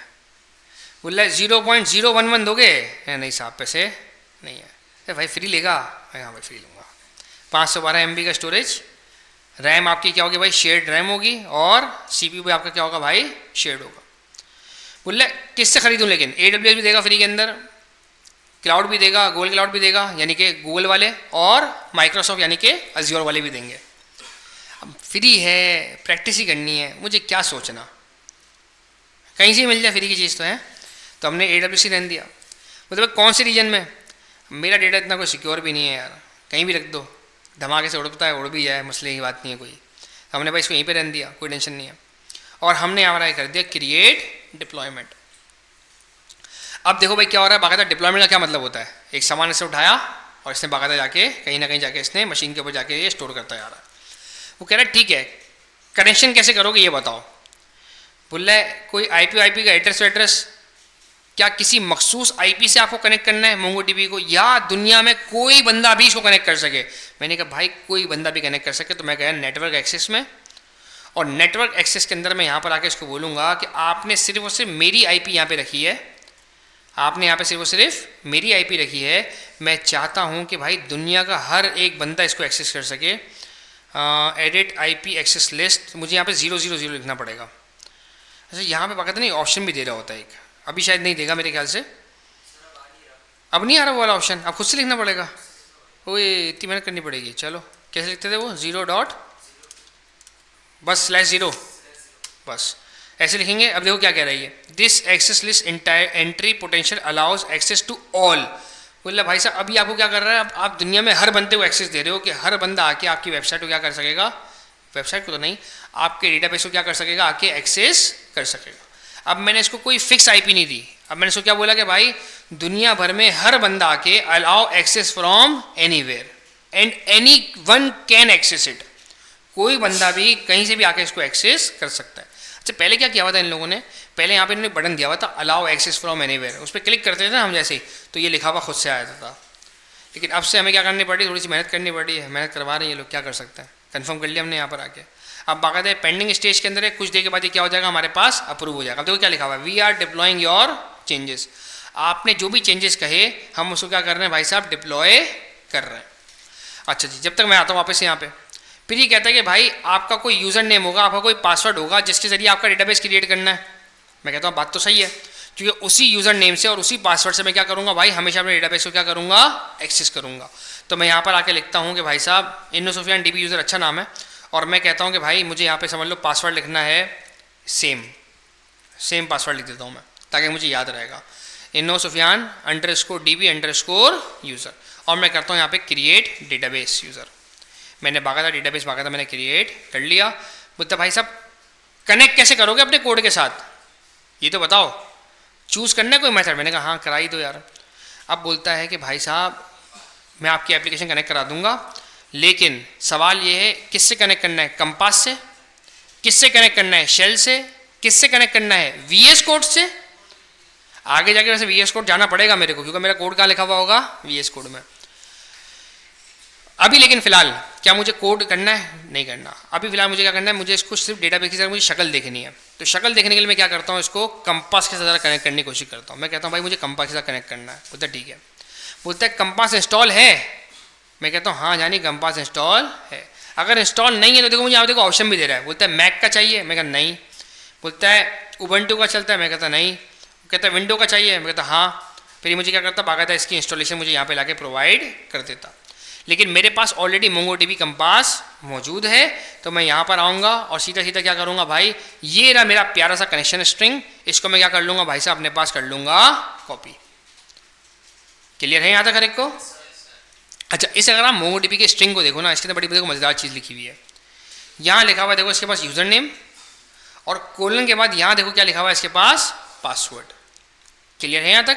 काफ़ी दफ़ा क्या होता है कि हमें कोई बंदा ना कनेक्शन स्ट्रिंग भेजता है और वो हमें यहाँ पे ना hard coated USERNAME user name और PASSWORD पासवर्ड लिख के भेज देता है और बोलता है यार यूज़र नेम से यूज़र नेम रिप्लेस कर देना, पासवर्ड से आप पासवर्ड रिप्लेस कर देना, और फिर हमें खुद से करना पड़ेगा रिप्लेस। अभी इन्होंने हमें कनेक्शन स्ट्रिंग पूरा बना के दे दिया, लेकिन हर वक्त ये पूरा बना के दें ज़रूरी नहीं है। काफ़ी दफ़ा ये क्या करेंगे, बोलेंगे भाई यूज़र नेम खुद से रिप्लेस कर देना, पासवर्ड खुद से रिप्लेस कर देना, आपको आपका यूज़र नेम याद होना चाहिए, आपको आपका पासवर्ड याद होना चाहिए। क्लियर है यहाँ तक? मैं फटाफट आके भाई साहब इस कनेक्शन स्ट्रिंग को मैंने कॉपी किया और अपने पास आके एक नोट पैड पर आके मैंने भाई साहब क्या कर लिया, इसको स्टोर कर लिया, ताकि भाई मैं कहीं भूल ना जाऊँ। बहुत बुरक्कड़ किस्म का आदमी हूँ, मैं भूल जाता हूँ चीज़ें। अच्छा जी, अब हम ज़रा आगे बढ़ते हैं और हम जाके इसको बोलते हैं भाई डन है, ओके की रिपोर्ट है, हम भाई खुश हो गए, बेहतरीन काम हो गया। अब मैं हमारा आता हूँ अपने क्लस्टर्स के अंदर और आके देखता हूँ कि भाई सब कुछ ओके है, और मैं कहता हूँ भाई ब्राउज कलेक्शन, भाई मुझे कलेक्शंस आके देखने हैं कि भाई कलेक्शंस की हालत क्या चल रही है। तो मुझे कह रहा है कि भाई data explorer is now live for all, आपका जो डेटा है वो हर एक के लिए, पूरी दुनिया के लिए लाइव है। डिसमिस करता हूँ और बाकायदा अब ये मुझे मेरा डेटाबेस शो करवा रहा है, एडमिन और लोकल, ये मुझे मेरा डेटाबेस क्लियरली यहाँ पे शो करवा रहा है। यहाँ तक किसी भाई को कोई मसला, कोई बटे, कोई टेंशन? अब मेरा डेटाबेस बाकायदा हो चुका है रेडी। लेकिन हमने हमेशा डेटाबेस को यहाँ पर आके नहीं देखना होता, यहाँ पे मैं आके देख तो पा रहा हूँ डेटाबेस को अपने, मेरे पास डेटाबेस में नया चाहूँ तो क्रिएट भी कर सकता हूँ यहाँ से आके। ये देखो मेरी मशीन है, क्लस्टर, याद है क्लस्टर का लफ्ज़ क्या था, मशीन। उसके अंदर दो डेटाबेस देखो उसने मुझे क्रिएट करके दिए, एक एडमिन का और एक लोकल का। मैं चाहूँ तो यहाँ से आके एक और डेटाबेस भी क्रिएट कर सकता हूँ। मैं कह सकता हूँ कि यार मुझे डेटाबेस बनाना है, फॉर एग्जांपल हायरिंग माइन ही कह लो, सही है भाई, हायरिंग माइन। और बोलते कौन से कलेक्शन होंगे इसके अंदर, मैं कहता हूँ यार यूज़र्स का कलेक्शन हो जाए तो क्या ही बात हो जाएगी। अब मैंने देखो क्रिएट किया, मैंने डेटाबेस भागा था यहाँ पर आके। अब देखो यहाँ पे देखो नया आ गया हायरिंग माइन, और हायरिंग माइन का देखो बाकायदा एक कलेक्शन भी आ गया यूज़र्स। नो सीक्वल का फ़ायदा चेक करें, पूछा तक नहीं क्या रखोगे इसके अंदर, मेरी मर्जी भाई, मैं कुछ भी रखूँ। नो सीक्वल का फ़ायदा क्या है, स्कीमा लेस, पूछेगा ही नहीं आपसे। आप ये वाली ज़रा ट्राई कीजिएगा पोस्टग्रेस में जाके, अभी आपको मौका मिलेगा ना इंशाल्लाह, वो चमाटे कराएगा आपको, बोलेगा अबे साले पहले बता रखेगा क्या, बोलेगा क्रिएट टेबल के टाइम पे ना वहाँ पे आप कमांड ही आप ऐसे लिखते हो, नोटपैड खुला हुआ ना मेरे पास, आप बोलते हो भाई क्रिएट टेबल, मैं बोलता हूँ यार मुझे यूज़र्स का टेबल क्रिएट करना है, मैंने यहाँ पे लिखा यूज़र्स, मैं जैसे इसको एंटर करूँगा बोलेगा हेलो रखेगा क्या इसके अंदर बता, फिर मुझे उसको बताना पड़ता है बे भाई मेरी बात सुन, आईडी रखूँगा, और आईडी क्या होगी भाई मेरे पास इंटीजर होगी, फिर मैं इसको बोलूँगा भाई यूज़र नेम रखूँगा, यूज़र नेम क्या होगा भाई मेरे पास var4 कैरेक्टर होगा 20 लेटर का, मुझे सब कुछ लिखना पड़ेगा वरना मुझे अलाउ नहीं करेगा। इस चीज़ को हम क्या कहते हैं भाई स्कीमा, पहले से फिक्स करना पड़ेगा। और इस गरीब के पास गए बोले भाई बना दिया, मना ही नहीं करता आपको किसी चीज़ का, शरीफ है बेचारा बहुत। तो नो सीक्वल और सीक्वल में डिफरेंस क्लियर होता जा रहा है। ये डिफरेंस बेसिकली इसमें आपसे इंटरव्यू आपसे पूछता है, ये बस समझ लो। मेरी खुशकिस्मती है कि मैंने पोस्टग्रेस का भी हल्का बोलेगा, मैंने एक्सपोजर दे दिया इस बार, और मोंगोडीबी पढ़ा पा रहा हूँ तो मुझे ही मज़ा आ रहा है डिफरेंस समझाने के लिए, वरना मुझे सिर्फ ख्याली तौर पर ना लड़कों को बताना पड़ता था डिफरेंस।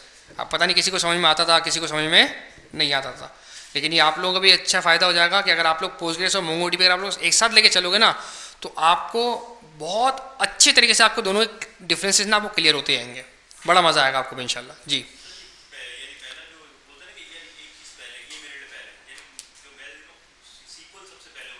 नहीं मर्ज ये नहीं, भाई ने कहा कि सीक्वल सबसे पहले होना चाहिए, नहीं ऐसा कुछ भी नहीं है।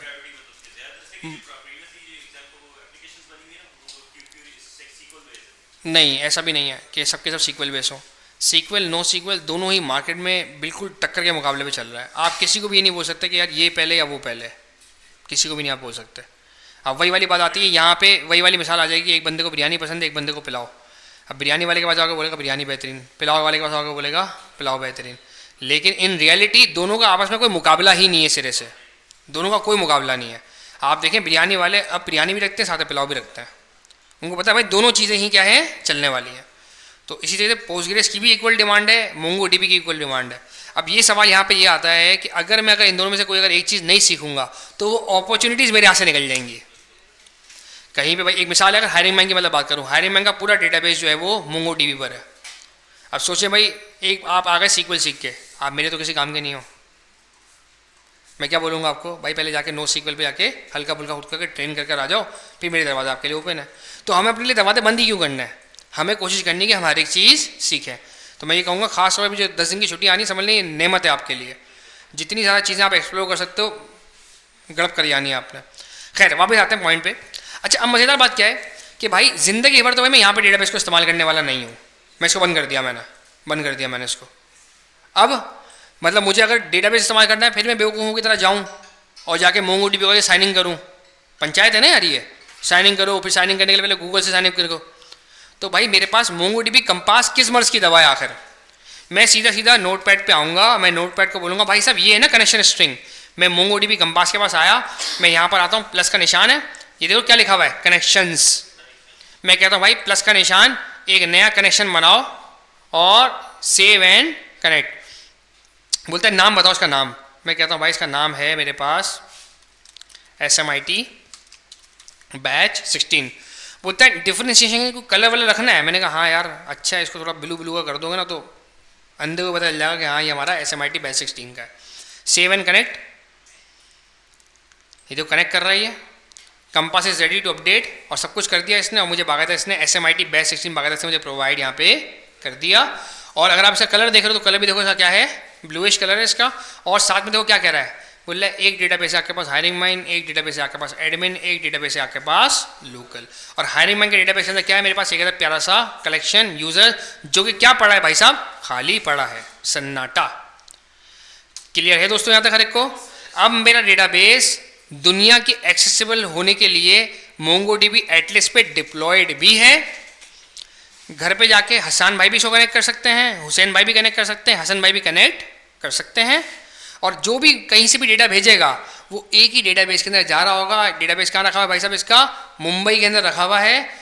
किसकी तरफ से दिया गया है मुझे, AWS की तरफ से दिया गया है मुझे।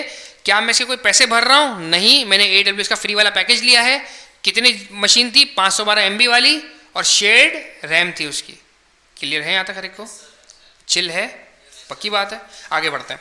अब भाई मैं ये तो चलो मैंने भाई कलेक्शन मैंने डायरेक्टली वहाँ से बना लिया, मुझे अगर और कलेक्शन वगैरह बनाने हो कोड के अंदाज के अंदर तो फिर मैं क्या करूँगा। तो अब ज़रा ये हमें बड़ा ही नेक काम किया इन्होंने कि इन्होंने आगे जाके हमें स्लाइड्स के ज़रिए इन्होंने हमें बताया कि आखिर मैं कहीं भी कोई चीज़ में ऐड वगैरह कैसे करवा सकता हूँ कोड के ज़रिए। और यहाँ पे हमारे पास कुछ आएंगी ज़बरदस्त किस्म की क्वेरीज लिखने के लिए। अच्छा, पहली क्वेरी देखो हमें क्या बता रही है, इंसर्ट 1। ये कह रहे हैं कि भाई साहब आप चाहो तो अपने आप डेटाबेस के अंदर जाके किसी एक मखसूस कलेक्शन के अंदर जाके आप कोई भी चीज़ जाके आप ऐड कर सकते हो। इंसर्ट 1।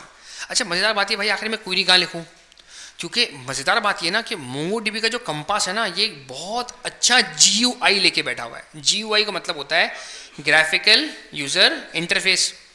एक खूबसूरत तरीके से मुझे बटन्स की सूरत के अंदर मुझे हर एक चीज़ दिख रही है।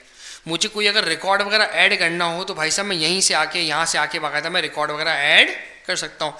इंसर्ट डॉक्यूमेंट का भी ऑप्शन दे रहा है, और साथ में कह रहा है कोई अगर CSV की फाइल अगर आपकी एक्सेल वगैरह की कोई फाइल तो भाई साहब मैं वो भी डायरेक्टली यहाँ पे आके इंपोर्ट कर दूंगा, कोई मसले वाली बात नहीं है। लेकिन सोचें जब मैं VS कोड पर हूँ तो मुझे GUI दिखेगा, नहीं दिखेगा, मुझे लिखना है भाई कोड। अब कोड लिखने के लिए हमारे पास यहाँ बड़ी बेहतरीन जगह होती है, इसका नाम है ओपन मोंगोडीबी शेल। क्या है भाई साहब, ये मेरे पास प्यारा सा एक अदर शेल है। यहाँ मैं क्या कर सकता हूँ, यहाँ मैं कोड लिख सकता हूँ, क्वेरीज लिख सकता हूँ। अब यहाँ पे अगर आप देखो तो इसने मुझे एक डमी देखो क्वेरी देखो लिख के दिखाई है। ये कहता है भाई डेटाबेस के पास जाऊँगा मैं आपके, और उस डेटाबेस में जाके ना आपके पास यूजर्स के टेबल के पास चला जाऊँगा। क्लियर है। अच्छा, यहाँ पर आके देखो, मैं अगर यहाँ पर आके लिखता हूँ ना कि यूज़, मैं जैसे यूज़ लिखा तो पूछ रहा है मुझसे एडमिन को यूज़ करोगे, हायरिंग मैन को यूज़ करोगे या लोकल को यूज़ करोगे। क्योंकि याद है ना क्लस्टर क्या था मेरे पास, मशीन। उस मशीन के बाद डेटा में मेरे पास कौन कौन से भाई, हायरिंग मैन, एडमिन और लोकल। जैसे ही मैंने यूज़ लिखा तो मुझे क्या बता रहा है भाई साहब, देखो मुझे ऑप्शन दे रहा है कि भाई एडमिन, हायरिंग मैन या लोकल। मैंने कहा भाई साहब हायरिंग मैन, मुझे क्या यूज़ करना है, हायरिंग मैन। बोलता है हायरिंग मैन के अंदर क्या यूज़ करोगे। मैं कहता हूँ भाई डीबी के अंदर मेरे पास क्या होगा भाई, मेरे पास यूजर्स नाम का क्या है, एक अदद प्यारा सा कलेक्शन है। इसके पास जाओ और मैं चाहता हूँ कि इसके पास तुम जाके क्या करो, हमारी पहली जो कमांड आ रही है उसका नाम क्या है, इंसर्ट वन। मैं एक जाके डॉक्यूमेंट को क्या करना चाहता हूँ भाई साहब, इंसर्ट करना चाहता हूँ। कितना आसान है, इंग्लिश टू उर्दू है ना। इंसर्ट वन, वन का क्या मतलब होता है, एक। मैंने कहा भाई साहब डॉट, अभी देखो जैसे डॉट लगाया ना सब बता रही है। एग्रीगेट करोगे, bulk wire, create indexes, data size, delete many, क्या मतलब हुआ, बहुत सारे डिलीट कर दो। डिलीट वन, एक डिलीट कर दो। ड्रॉप इंडेक्स, ये वो। फाइंड क्या करेगा, ढूंढ के ला के देगा। फाइंड वन, एक ढूंढ के ला के देगा। फाइंड बहुत सारे ला के देगा। ये जावास्क्रिप्ट नहीं है, हाँ ऐसा नहीं भूलना कि जावास्क्रिप्ट में सर फाइंड एक ला के देता था, ये जावास्क्रिप्ट नहीं है। ये मोंगोडीबी की अपनी लैंग्वेज चल रही है यहाँ पे, मोंगोडीबी की अपनी क्वेरीज चल रही है यहाँ पे। अगर आप पोस्टग्रेस पे जाओगे तो उसकी अपनी क्वेरीज होंगी, उसकी अपनी ज़बान क्या है पोस्टग्रेस की, वो है सीक्वल की ज़बान है उसकी अपनी। अच्छा जी, खैर वापस आते हैं। मैं बोलता हूँ भाई साहब इंसर्ट का कुछ है कि नहीं है। मैंने तो वहाँ देखा इंसर्ट का है, क्या यहाँ पर है, देखो यहाँ पे क्या है, इंसर्ट मैनी, बहुत सारे। इंसर्ट वन, एक। मैंने कहा भाई साहब एक ऐड करना है। अच्छा इंसर्ट वन क्या है, फंक्शन है। क्या है भाई साहब, ये फंक्शन है। अपने अंदर क्या लेगा भाई साहब, ये प्यारा सा आर्ग्यूमेंट, यानी कि एक अदद ऑब्जेक्ट।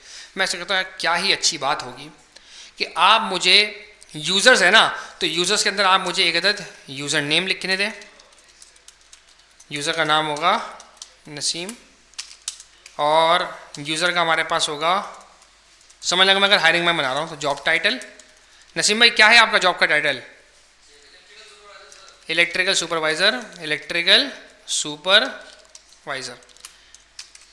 और इनका हम लिख देते हैं, कहते हैं प्यारा सा ईमेल naseem@ke.com, और हम बना लेते हैं इनका एक प्यारा सा पासवर्ड 1 से लेके 9 तक। और मैंने यहाँ पे कर दिया भाई साहब इसको आके एंटर। क्या कह रही है, एक्नॉलेज्ड। एक्नॉलेज का मतलब होता है किसी बात पे लबैक कहना। ओके सर, ओके बढ़िया, एक्नॉलेज्ड, ट्रू। बोलते हैं मैंने आपके लिए एक इधर यूनिक आईडी क्रिएट की है, क्योंकि डेटाबेस के अंदर जब भी कोई रिकॉर्ड जाता है तो उसकी कोई ना कोई यूनिक आईडी बननी चाहिए। तो मैंने कहता नई यूनिक आईडी इसकी बना दी है, 69A से शुरू हो रही है, 755 पे ख़त्म हो रही है। मैं जैसे ही यहाँ जाता हूँ, मैं जैसे ही यहाँ पर आके रिफ्रेश एक बटन होगा, ये रहा, तो भाई बाकायदा आप देख सकते हैं मेरे पास एक नया रिकॉर्ड बाकायदा ऐड हो चुका है नसीम भाई का। 69A से शुरू हो रहा है, 755 पे ख़त्म हो रहा है। क्लियर है दोस्तों, कितना आसान है मोंगोडीबी, कोई मसला था इसके अंदर, चिल है, बेहतरीन, आसान तरीन। अब हम फटाफट आएंगे, अब मैं इतनी लंबी नहीं करूँगा, हम बस वहाँ से क्वेरीज देखेंगे और क्वेरीज लगाना स्टार्ट करेंगे। कहीं भी अगर आपको परेशानी होती है तो आप मुझसे रोक के खुद पूछोगे। क्लियर है यहाँ तक, क्लियर है। अच्छा जी आगे आते हैं और देखते हैं भाई और कौन कौन सी क्वेरीज बता रही है, और कौन सी। इंसर्ट मैनी, भाई बहुत सारे अगर ऐड करना है हमारे भाई बढ़िया तरीके से हम यहाँ पे हमने बोला अरे बेहतरीन। इंसर्ट बन के जा क्या लगाऊंगा भाई मैं इस बार, इंसर्ट मैनी। और हमने कहा कि भाई साहब इस बार एक ऑब्जेक्ट नहीं होगा बल्कि मेरे पास क्या होंगे भाई, मल्टीपल ऑब्जेक्ट्स होंगे। और जारी बात है मल्टीपल चीज़ें मैं कैसे देता हूँ, कॉमा सेपरेटेड, याद है ना। अबे यूआई ख़राब हो गई इसकी अबे भाई हाँ चलो खैर आ गया। अरे कुछ और कॉपी हो गया, कुछ और कॉपी हो गया, कुछ और कॉपी हो गया। ये यहाँ से कॉपी किया, इसको कॉपी। अच्छा पता है कॉपी करने में तंग कर रहा है भाई, ये कॉपी करने में तंग कर रहा है ये, यानी कि वापस से लिखना पड़ेगा। चलो भाई सही है, तुम्हारे मोबाइल पे लिख भी लेते हैं। हमने कहा भाई दूसरा यूज़र नेम हमारे पास होगा शुएब, यानी शुएब भाई बताएं कोई जॉब टाइटल। अरे बिजनेसमैन, हाँ ये क्या होता है भाई, अरे समझने तो आज सिंगापुर, डायरेक्ट सिंगापुर पहुंचा है बंदा भाई। पाकिस्तान में तो बात ही नहीं करूंगा मैं, बड़ी पार्टी है भाई। हाँ अच्छा क्या स्पेलिंग बताया भाई, इंडोर्स, हाँ सही है, इंडोर्समेंट ऑफिसर, कोऑर्डिनेटर, कोऑर्डिनेटर सही है भाई। और हमारे पास यहाँ पर आ गया भाई शुएब @ ये तो जानी सही लगेगा है भाई। अच्छा फिर हमारे पास एक और आता है, हम कहते हैं कि भाई यहाँ पे भाई मेरे पास एक अगला बंदा आ रहा है, हमारे पास यूज़र नेम, और मैं यहाँ पे कहता हूँ अहमद रज़ा। और जॉब टाइटल तुम्हारा तो फिलहाल अभी कोई भी नहीं होगा, सारी बात है, चिल चिल चल। तभी तो कह रहा हूँ, जब मैंने कहा था ना फ्री बर्ड, तो उस पर उन्होंने तुम्हें देखा था, बेबी चिल्ड्रन। अच्छा अब देखो यहाँ पे देखो गेम भी करते हैं। अब आप देखें सारे रिकॉर्ड्स के अंदर अभी तक जॉब टाइटल था, लेकिन अहमद रजा वाले रिकॉर्ड के अंदर मैं जॉब टाइटल सीधे से देखो लिखूंगा ही नहीं, और मुझे ये मजा ले कुछ बोलते, नो सीक्वल चिल पार्टी, कोई टेंशन नहीं है, यानी देना है दो फील्ड, नहीं देना कोई मसला नहीं है, ahmed@raza.com, और पासवर्ड लिखते हैं यहाँ पर आके, पासवर्ड 1 से लेकर 9। ये काम क्या हो रहा है भाई मेरे पास, इंसर्ट मैनी। अब ये एक की जगह क्या कर रहा है भाई साहब, बहुत सारे रिकॉर्ड्स को जाके स्टोर कर रहा है। ये मैंने यहाँ पे किया भाई साहब एंटर, और बाकायदा आप देख सकते हैं कि इसने मुझे क्या बोला है, docs must be array of documents. ओ बोल रहे इंसर्ट मैनी के टाइम पे आपको क्या करना पड़ेगा, आपको एरे देना पड़ेगा। आपको क्या देना पड़ेगा, आपको एरे देना पड़ेगा। ये हमने यहाँ पे किया भाई साहब इसको एरे, कि अगर आपको इंसर्ट मैनी करवाना है तो बहुत सारी चीज़ों को आपको स्टोर करवाते हुए आपको क्या करना है भाई, आपको एरे भेजना है मुझे। ओके भाई, एरे ऑफ ऑब्जेक्ट्स, ये मैंने यहाँ पर इसको आके एंटर। क्या कह रहा है भाई, एक्नॉलेज्ड ट्रू। दो भाई रिकॉर्ड इसने ऐड कर दिए, एक का इसने नाम रखा 69A756, एक का नाम इसने रखा 69A757। यहाँ पे आके जरा चेक करते हैं, रिफ्रेश किया, अब मेरे पास देखो भाई 3 रिकॉर्ड्स आ गए, क्लियर है। और तीसरे रिकॉर्ड में आप देख सकते हो कि अहमद रजा के साथ जॉब टाइटल नहीं है, लेकिन मुझे बिल्कुल भी मोंगोडीबी ने तंग नहीं किया। आगे बढ़ते हैं। अच्छा जी, फिर क्या कह रहा है मुझे, फाइंड। आप आके सारे रिकॉर्ड्स को बाकायदा आप ढूंढ भी सकते हो। मैंने कहा बढ़िया हो गया ये तो, आए चलते थे ना, यहाँ पे CLS से साफ़ होगा, ये साफ़ हो गया। मैंने यहाँ पे क्या लिखा भाई, db.users के पास जाओ, मैं चाहता हूँ सबको ढूंढ के लेकर आओ। ये देखें भाई, सबको ढूंढ के लेकर आ गया, 1 2 और 3। मैं कहता हूँ भाई साहब किसी एक को ढूंढना था, फाइंड 1। बोले किसको, पूछना बनता है ना यार, बनता क्या नहीं बनता। अगर मैं इसको कुछ भी नहीं देता तो अब देखें क्या किया इसने, ये अपनी मर्जी का कोई भी एक लेकर आ गया, अपनी मर्जी का कोई भी एक लेकर आ गया, क्योंकि जो इसको सबसे पहले मिला, जो इसको सबसे पहले मिला। मैं इसको कहता हूँ नहीं यार तुम मेरी मर्जी का लेकर आओ एक बंदा। बोलता है भाई फिर किसको लेकर आऊँ, बताओ तो सही, कम से कम अंदर कुछ दो तो सही, डिटेल किसको लेकर आऊँ। मैं कहता हूँ यार एक काम करो, ऐसे बंदे को लेकर आओ जिसका जॉब टाइटल था इंडोर्समेंट। अब मैं स्पेलिंग के अंदर कहीं ब्लंडर ना कर दूं, कोऑर्डिनेटर लिखा था मैंने, ये मुझे याद पड़ रहा हल्का हल्का, मैंने एंटर किया। अब देखें सिर्फ और सिर्फ शुएब भाई का रिकॉर्ड आया, इसके अलावा कोई और रिकॉर्ड मेरे पास नहीं आया। क्लियर है दोस्तों, यहाँ तक चिल है, पक्की बात है। अच्छा जी आगे बढ़ते हैं। अच्छा साथ साथ अपने आप को देखो रिलेट भी कीजिएगा। हमने अभी तक API के अंदर हमने क्या क्या चीज़ें सीख ली थी। फ्रंट एंड से एक बंदा API मार सकता है हिट, वो API क्या करेगी, उस फ्रेंड से डेटा मंगा भी सकती है और डेटा भेज भी सकती है। याद है ना पोस्ट गेट वाला मामला। और फिर हमने याद है उसके अंदर एक एरे ऑफ ऑब्जेक्ट्स के अंदर हमने बाकायदा अपने पास स्टोर करवाई थी सारी चीज़ें। अब मैं उस एरे ऑफ ऑब्जेक्ट्स के अंदर पुश या फाइंड या फिल्टर करने की जगह तो क्या करूँगा, सीधा ये डेटाबेस की क्वेरी लिखूँगा वहाँ जाके, और सारा मेरा रिकॉर्ड कहाँ है, टक टक करके डेटाबेस के अंदर जा रहा होगा, डेटाबेस से आ रहा होगा, सब कुछ बाकायदा मेरे पास होने लग जाएगा। ये है भाई पूरा बैकएंड। तो लड़के बोलते हैं बैकएंड पहले सर, पहले बैकएंड क्यों पढ़ा रहे हो, हैं नहीं होता बताया मुझे। जावा से टाइम मुझे अच्छे से याद है, मैंने फर्स्ट टाइम मैंने अनाउंसमेंट की थी ना कि भाई पहले हम बैकएंड पढ़ाएंगे, लड़कों की शक्ल ब्लैंक, ये क्या सर रिएक्ट क्यों नहीं, सर रिएक्ट पढ़ा है ना सर मार्केट में डिमांड है सर। अच्छा भाई मार्केट में डिमांड है, कुछ भी नहीं भाई बैकएंड। लेकिन हाँ अगर आप सच में अगर रिएक्ट के बाद आते ना तो आपको पता नहीं क्यों हवा क्रिएट हो जाता दिमाग के अंदर, वो थोड़ा सा ना वो जहन ही बन जाता है यार, अब तो रिएक्ट आ गई ना, अब तो क्या टेंशन है बैकएंड सीखने की, वो ये भी हो जाता है थोड़ा सा। खैर और आगे आते हैं भाई। फाइंड हो गया हमारे पास, फाइंड के बाद हमारे पास ये देखो, फाइंड के टाइम में हमने इसको क्या बोला। अच्छा फाइंड 1 क्या करेगा, आपको एक बंदा ला के देगा। अगर आप उसको कंडीशन भी लगा के दोगे ना तो आपको एक ही बंदे वाली कंडीशन लगा के देगा। लेकिन मैं ये भी गेम कर सकता हूँ कि मैं फाइंड बोलूँ इसको फाइंड करने का, और मैं इसको एक ऐसा चीज़ फाइंड करने के लिए बोलूँ जो एक से ज़्यादा लोगों के पास हो। क्या करेगा वो, मुझे एक से ज़्यादा लोग ला के देगा उसी कंडीशन के अंदर। फॉर एग्जाम्पल आसान करते हैं, मैं जैसे कि यहाँ पर आता हूँ और मैं कहता हूँ कि यार मुझे यहाँ पे एक नई प्रॉपर्टी ऐड करनी है। फिलहाल मैं यहाँ से ऐड कर रहा हूँ क्योंकि अभी तक हमें अपडेट के बारे में पता नहीं है। हम जब अपडेट सीखेंगे तो बाकायदा हम यहाँ से भी आके अपडेट करेंगे, कोड से भी जाके। मैं कहता हूँ यार इसके अंदर कितना ही अच्छा होता अगर तुम एक नई चीज़ अगर तुम ऐड करते, कैंपस, और तुम कहते कि भाई ये कैंपस है हमारे पास बहादुराबाद, अपडेट। यहाँ पे शुएब के पास भी आओ तुम और तुम कह दो कि भाई यहाँ भी हमारे पास एक कैंपस होगा, कैंपस बहादुराबाद, और यहाँ भी हमारे पास एक शुएब का अपना अहमद रजा कैंपस होगा, हमारे पास एक अदर कैंपस और ये भी हमारे पास हो जाएगा बादराबाद। और हम यहाँ पे एक नया बंदा ऐड करते हैं, शुएब भाई का पक्का जिगरी दोस्त मिलाद को हम ऐड करते हैं यहाँ पे। इंसर्ट मैनी कर देते हैं, भले कोई मसला नहीं है, लेकिन रिकॉर्ड हम इसके अंदर एक ही डालते हैं और हम इसका नाम रख देते हैं मिलाद रज़ा। और इसका भी कहता हूँ भाई, इसका भी कोई जॉब टाइटल नहीं है फ़िलहाल, और ईमेल हो जाएगा इसका milad@raza.com और पासवर्ड इसका हो जाएगा 1 से लेकर 9 तक। हम कहते हैं कि भाई इसके अंदर इसका कैंपस भी होगा और इसका कैंपस हो जाएगा हमारे पास ZAIT पार्क। और मैंने यहाँ पर आके कर दिया इसको एंटर, हो गया एंटर। अब मैं यहाँ पर आके फाइंड के टाइम पे इसको कहता हूँ कि भाई DB के पास जाओ, यूज़र्स के पास जाओ और जाके आपने इस बार फाइंड करना है, यानी कि ढूंढ के लेकर आना है, एक को नहीं बहुत सारों को। फाइंड का मतलब क्या हुआ, एक नहीं बल्कि बहुत सारे। और वो बहुत सारे किस कंडीशन के बिहाफ पे? मैंने कहा भाई साहब कंडीशन ये होगी कि उनका कैंपस ये होना चाहिए बहादुराबाद।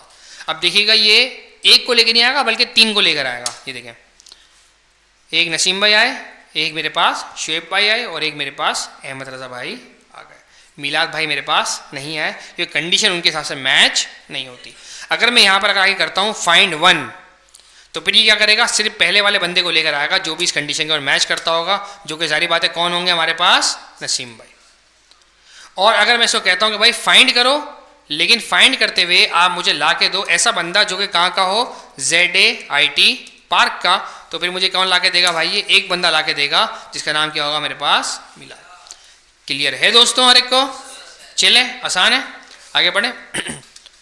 अच्छा जी, फिर हम गए भाई आगे और फाइंड वाला सारा काम हो गया। अब ये देखो बड़ी मजा एक और चीज़ आई कि भाई मैं इसके अंदर क्वांटिटी के ऊपर भी खेल सकता हूँ। वो याद है कंपैरिजन हमने सीखा था भाई। फॉर एग्जांपल यहाँ पे समझो बहुत सारे मुख्तलिफ एज के लोग होते, तो हम यहाँ पे ये भी कह सकते हैं यार इस एज से ज़्यादा वाले लोगों को लेकर आओ या इस एज से कम वाले लोगों को लेकर आओ। हम ये सारा काम भी बाकायदा यहाँ पे कर सकते हैं। एक काम करते हैं, थोड़ी सी और मेहनत करके ना यहाँ पे ज़रा हम एज वगैरह भी ऐड कर लेते हैं। नसीम भाई क्या एज है आपकी? अबे भाई बताएं ना क्या हो गया हैं? 40, माशाल्लाह सही भाई। मैंने यहाँ पर आके लिखा 40 और मैं यहाँ पर आके इसका स्ट्रिंग से हटा के ना मैं इसको कर देता हूँ, किधर है भाई, एंड कर देते हैं इसको।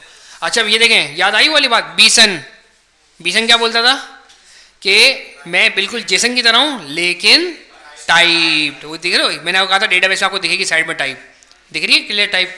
तो यहाँ पे देखो टाइप, देखो यहाँ पे हमारे पास है रखी हुई। अच्छा जी, मैंने यहाँ पर आके भाई एज ऐड कर दी इनकी। जी शुएब भाई सही है, 35 या 34? हाँ 34 हुए ना फिर तो अभी, हाँ 34 हो गए। अबे यार ये गलती हो गई मुझसे, मैं इसको कर देता हूँ यहाँ से आके। और अहमद रज़ा दोस्त बताओ, 17 लिख देते हैं यहाँ पे हम, 17 जी क्या मतलब? हाँ चेंज हम कर सकते हैं यहाँ से तो हर एक चीज़ हो सकती है भाई, तो टेंशन ही नहीं है। नो सीक्वल तो मसला ही कोई नहीं है इसके अंदर। तो एज, और मैं यहाँ पे कहता हूँ इसी में 17 डालता हूँ, मुझे पता है नहीं एग्जैक्टली कि क्या है। सही है भाई। अब मैं यहाँ पे आके कहता हूँ उसको कि भाई मुझे कोई मखसूस किस्म के लोग चाहिए, तो मैं यहाँ पे कहता हूँ इसको DB के पास जाओ, यूज़र्स के पास जाओ, जाके ढूंढ के लेकर आओ। बोलता भाई किसको जाके ढूंढ के लेकर आऊँ? अब मैं यहाँ पर आके गेम कर सकता हूँ। मैं यहाँ पे क्या गेम कर सकता हूँ, क्या किया इन्होंने कहा कि भाई प्राइस लेकर आओ ऐसी जो कि लेस देन हो किससे भाई, 500 से। तो हम यहाँ पे गेम कर सकते हैं, हम कह सकते हैं इसको कि भाई मुझे आप एज ला के दो, वो भी कैसी भाई, ऐसी जो कि क्या हो भाई, लेस देन हो। अच्छा LT का मतलब क्या है, लेस देन, साथ में अगर आपने E लगा दिया तो लेस देन और इक्वल टू। तो मैं यहाँ पे कह सकता हूँ इसको कि भाई आप मुझे ऐसे लोग ला के दो जो कि छोटे हों या फिर बराबर हों, किसके? मैं कहता हूँ 17 के। अब अहमद रज़ा और मिलाद दोनों 70 से छोटे तो नहीं है, लेकिन क्या है भाई, बराबर है। और मैंने यहाँ पर आके जैसे ही एंटर किया तो देखो दोनों आ गए मेरे पास, अहमद रज़ा भी आ गया और मेरे पास मिलाद भी आ गया। एक और अच्छी एग्जांपल आई है जहन के अंदर। मैं अगर थोड़ी देर के लिए यहाँ पे मिलाद की एज को मैं अगर 16 कर देता हूँ, मुझे एक्जैक्टली पता नहीं उसकी वैसे एज क्या है, लेकिन अब मैं अगर हल्का सा चेंज करता हूँ यहाँ पर आके, मैं कहता हूँ कि भाई साहब मुझे सिर्फ वो वाले बंदे ला के दो जो सिर्फ लेस देन हो 17 से। अब मेरे पास अहमद रज़ा नहीं आएगा बल्कि मेरे पास क्या आएगा, सिर्फ और सिर्फ मिलाद आएगा। क्लियर है दोस्तों? मैं इसको यहाँ पे कह सकता हूँ कि नहीं भाई मुझे यहाँ पे चाहिए ग्रेटर देन लोग, वो भी कौन से, 16 से बड़े वाले, 16 से बड़े वाले। अब देखिए कौन आया, 16 से बड़ा मेरे पास नसीम भाई भी है, 16 से बड़े मेरे पास शुएब भाई भी हैं, और 16 से बड़े मेरे पास अहमद भाई भी है। क्लियर हो रहा है, कुछ क्लियर है दोस्तों हर एक को? ये देखो छोटी छोटी क्वेरीज है। तरीकेकार क्या लिखने का, सबसे पहले वही मेरे पास पहला वाला कर्ली ब्रैकेट, और उस कर्ली ब्रैकेट के अंदर मुझे अगर इस तरह की कोई क्वेरी लिखनी है तो फिर मैंने क्या किया, पहले अपनी प्रॉपर्टी का नाम लिखा जिस प्रॉपर्टी की मुझे खेलना है, और मुझे वहाँ पे कंपैरिजन वाला काम करवाना है, तो फिर मैंने क्या किया, एक और कर्ली ब्रैकेट लगा के यहाँ मैंने क्या किया, डॉलर के सिग्नेचर के साथ अपनी चीज़ लिखना शुरू कर दी। अगर मुझे एक ही वैल्यू पे फिक्स करना होता तो फिर मैं ये डॉलर वाला काम मैं ना करवाता, मैं क्लियर यहाँ पे लिखता कि भाई 17, अब मेरे पास एक ही बंदा आएगा सिर्फ 17 वाला, बस खलास।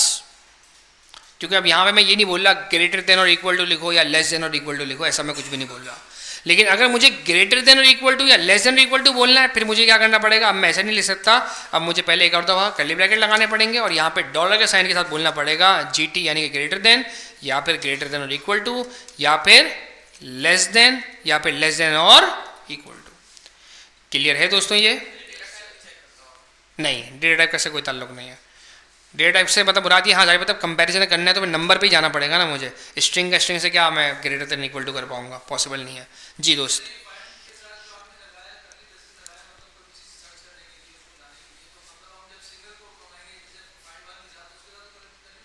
उसके साथ भी कर्ली ब्रैकेट लगाना पड़ेगा। कर्ली ब्रैकेट लाजमी है, इसके आर्ग्यूमेंट के अंदर जो भी चीज़ जाती है ना वो कर्ली ब्रैकेट के अंदर ही जाएगी। इसके आर्ग्यूमेंट में जो भी चीज़ जाएगी वो क्या जाएगी भाई, कर्ली ब्रैकेट में ही जाएगी। यहाँ तक क्लियर है हर एक को? अच्छा जी, और आगे बढ़ते हैं और देखते हैं कोई अच्छी एग्जांपल दी होगा इन्होंने। हाँ स्टोरेज फुल हो रही होगी, लेकिन हायरिंग माइंड अभी तक फ्री में चल रहा है, उसमें अच्छे खासे रिकॉर्ड्स हैं, तो टेंशन आपने नहीं लेनी। आपका प्रैक्टिस प्रोजेक्ट तो आपका हंसते खेलते निकलेगा। सही है, मैं भी आपको दिखाऊंगा हायरिंग माइंड का भी।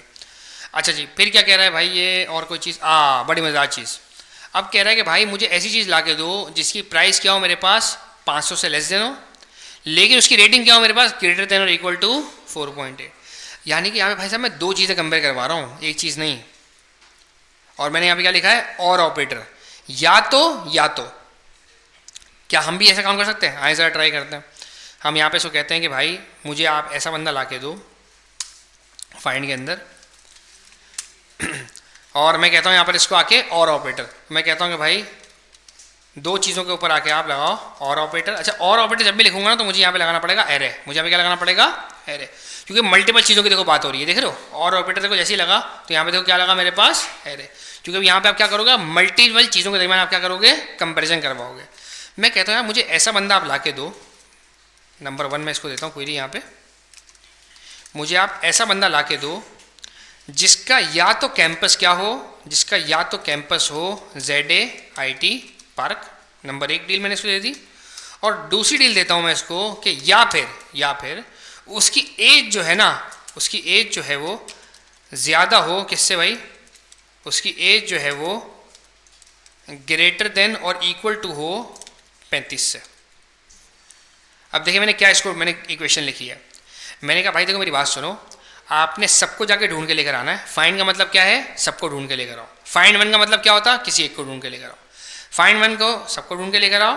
अब मैं आपको दो कंडीशन दे रहा हूँ, या तो आप ऐसा बंदा लेकर आओ उसका कैंपस क्या है ZAIT पार्क, कौन आएगा मेरे पास, मिलाद भागता हुआ आएगा। फिर मैंने कहा या फिर बंदे की एज क्या हो मेरे पास ग्रेटर देन और इक्वल टू वो 35, यानी कि मेरे पास कौन भागते हुए आएंगे, शुएब भागते हुए आएंगे और नसीम भागते हुए आएंगे। मेरे पास अहमद रज़ा नहीं आ पाएगा, क्यों, क्योंकि ना ही अहमद रज़ा इस वाली कंडीशन में फिट बैठता है और ना ही अहमद रज़ा इस वाली कंडीशन में फिट बैठता है। क्लियर है? ट्राई करें, हाँ ट्राई करते हैं। ये हमने किया एंटर, और आप देख सकते हैं कि मेरे पास देखें भाई नसीम भाई आए, मेरे पास मिलाद आया, मेरे पास वो नहीं आया शुएब भाई, ओह उनकी एज 34 थी, राइट। चलिए अच्छा, हमारे देखो और देखें वेरीफाई हो गया ये अच्छी तरीके से कि मेरे पास भाई क्या सिनेरियो हो गया यहाँ पे कि मेरे पास सिर्फ नसीम भाई आए और मिलाद भाई आए, क्योंकि शुएब भाई की एज मेरे पास क्या थी 34 थी।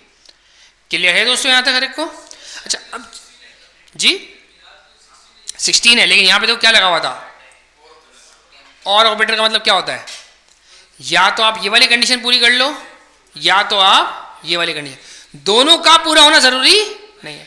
अच्छा इसी की जगह हमारे पास एंड ऑपरेटर भी होता है हमारे पास, जरा उस पर चलते हैं। ये हम गए और हमने यहाँ पे और की जगह लिख दिया हमने एंड। एंड का मतलब क्या होता है दोस्तों, दोनों चीज़ों का होना सही होना ज़रूरी है। अब बोलेगा भाई एक ऐसा बंदा लेकर आओ जिसका कैंपस जैतून अशरफ हो लेकिन साथ में उसकी एज जो है ना 35 से ज़्यादा हो। क्या ऐसा कोई बंदा है हमारे पास? नहीं है। तो क्या आएगा मेरे पास? सन्नाटा, खाली। ऐसा कोई बंदा भाई मौजूद नहीं है। क्लियर है दोस्तों? बोलो भाई क्लियर है? नहीं एरर क्यों देगा? देखो एरर नहीं है ना, ये चीज़ एरर नहीं है भाई। एक मिसाल है, आप गए किसी जूते की दुकान पे जूता खरीदने के लिए और वहाँ पे आपने बोला कि यार 26 नंबर का जूता दे दो, एक मिसाल है। अब भाई उन्होंने जाकर ढूंढा, नहीं मिला उनको, क्या होगा? एरर थोड़ी है, बस चीज़ क्या आएगी आपकी? खाली, या नहीं मिला दोस्त। हाँ, अब वो एक अलग बात है कि उसके बिहाफ पे आप बैकएंड वाले लेंथ को चेक कर सकते हो, क्योंकि ये आपको रिटर्न करता है रिजल्ट एरे के अंदर। आप उसकी लेंथ चेक करोगे और लेंथ पे आप जाके देखोगे, अगर इसकी लेंथ अगर अवेलेबल नहीं है तो फिर आप वहाँ पे जाके मैसेज दोगे, sorry brother the requirement which you have asked is not available, कि भाई जो भी चीज़ आपने भाई पूछी है वो हमारे पास अवेलेबल नहीं है। क्लियर है? आगे बढ़ें। अच्छा जी, और आगे जरा चलते हैं और देखते हैं और ऑपरेटर सेट। अब यही बड़ी मज़ेदार चीज़ कि क्या भाई मैं कोई रिकॉर्ड अपडेट करवा सकता हूँ? जी हाँ भाई, मैं जिस भी रिकॉर्ड को चाहूँ तो अपडेट करवा सकता हूँ। मैं यहाँ पर आता हूँ और कहता हूँ कि भाई मुझे करना है अपडेट। डीबी के पास जाओ, यूज़र्स के पास जाओ और इस बार मैं चाहता हूँ अपडेट करना। वो तो भाई सबको अपडेट करना है, किसी एक को अपडेट करना है? मैं कहता हूँ भाई साहब फ़िलहाल किसी एक को अपडेट करना है। बोलता ठीक है, उस जिसको अपडेट करना है उसके बारे में कुछ हिंट तो दो, कौन है वो? नसीम है, अहमद है, शुएब है, मिलाद है, कौन है? मैं कहता हूँ यार मैं तुम्हें हिंट देता हूँ, सब्र करो। बंदा जो है ना उसका जो यूज़र नेम होगा ना, यूज़र नेम होगा वो होगा मिलाद रज़ा। तुमने इसको जाके अपडेट करना है, तुमने इसको जाके अपडेट करना है। मैं ज़रा नाम ज़रा कंपेयर कर लूँ, नाम सही मैंने लिखा है कि नहीं लिखा? मिलाद रज़ा बिल्कुल सही लिखा है मैंने। भाई ये वाला बंदा है जो तुमने आके अपडेट करना है। अब ये सवाल करेगा कि भाई साहब किस वैल्यू से आके अपडेट करूँ, ये तो बताओ। तो उसके लिए हमारे पास आता है यहाँ पे सेट। याद है इस सेट से कुछ जाना पहचाना लग रहा है?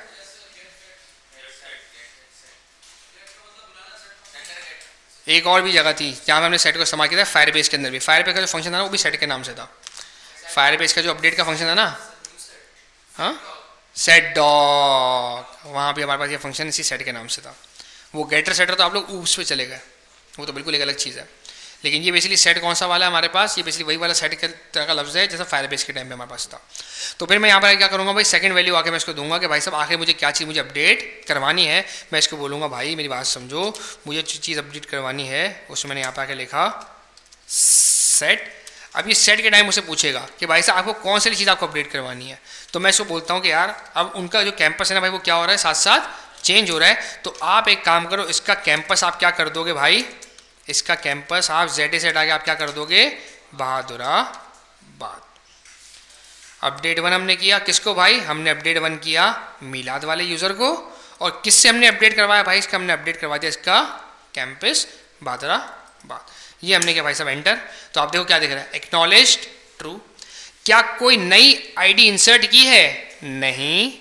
क्या कोई पुरानी आईडी मिली? हाँ। क्या हमने कोई काउंट मॉडिफाई करवाया है? जी हाँ भाई, हमने एक काउंट हमने मॉडिफाई करवाया है। क्लियर है दोस्तों यहाँ तक हर एक को? अच्छा, एक और चीज़ मैं करता हूँ यहाँ पर आके, मैं कहता हूँ कि यार हमारे पास ना हमारे रिकॉर्ड्स का बैच नंबर नहीं लिखा हुआ। हमारे पास हमारे रिकॉर्ड्स का बैच नंबर नहीं लिखा हुआ।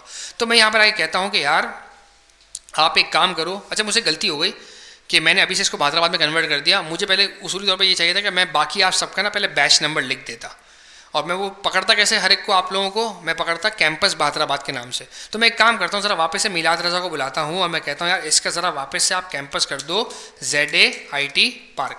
लेकिन उससे पहले मैं आपको ज़रा दिखा दूँ कि हमने जब इसका रिकॉर्ड अपडेट किया तो क्या वो अपडेट हुआ या नहीं हुआ। देखो भाई, बाकायदा अपडेट वो हो चुका था रिकॉर्ड।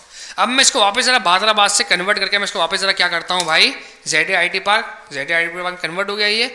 अब मैं कहता हूँ कि भाई साहब आप हर एक बंदे को बुलाओ जो बहादुराबाद वाला है, यानी कि जिस जगह कैंपस क्या है भाई, बहादुराबाद है, बहादुराबाद है, उसको आप क्या कर दो भाई साहब, उसका आप अंदर एक बैच नाम की आप प्रॉपर्टी ऐड करो और उस बैच की जो वैल्यू होगी ना भाई वो मेरे पास होगी बैच नंबर 16। अब मैंने देखो जैसे ही एंटर किया तो बाकायदा भाई एंटर हो चुका है मेरे पास। मैं जाके देखता हूँ कि क्या कोई भी बैच की वैल्यू आई है कि नहीं आई है। रिफ्रेश, देखिए भाई बैच की वैल्यू बाकायदा आ चुकी है, यानी कि सेट के जरिए मैं चाहूँ तो किसी पुराने रिकॉर्ड को भी अपडेट करवा सकता हूँ, चाहूँ तो कोई नई वैल्यू भी बाकायदा ऐड करवा सकता हूँ। और ये सारी वैल्यू भाई साहब कहाँ ऐड हुई हैं? सिर्फ और सिर्फ उन रिकॉर्ड पर जाके ऐड हुई हैं जिनका कैंपस कौन सा था भाई? बहादुराबाद। मिलाद वाले पर जाके ऐड नहीं हुई। अब मैं जाके बोलता हूँ वापस से कि भाई मिलाद वाले रिकॉर्ड को मुझे अपडेट करना है, और मुझे इसको अपडेट क्या करना है भाई साहब? बहादुराबाद में। और बहादुराबाद में सिर्फ ऐड नहीं करना बल्कि एक और भी काम करना है भाई साहब ने यहाँ पे, वो ये कि आपने इसका भी बैच नंबर लिखना है, और इसका बैच नंबर आपने क्या लिख देना है भाई साहब? 17। और यहाँ पे जैसे ही मैंने एंटर किया तो आप देख सकते हैं कि भाई बाकायदा इसका बैच नंबर भी ऐड हो चुका होगा। मैंने यहाँ से आके रिफ्रेश किया तो आप देख रहे हो भाई बाकायदा इसका बैच नंबर क्या आ गया मेरे पास? 17।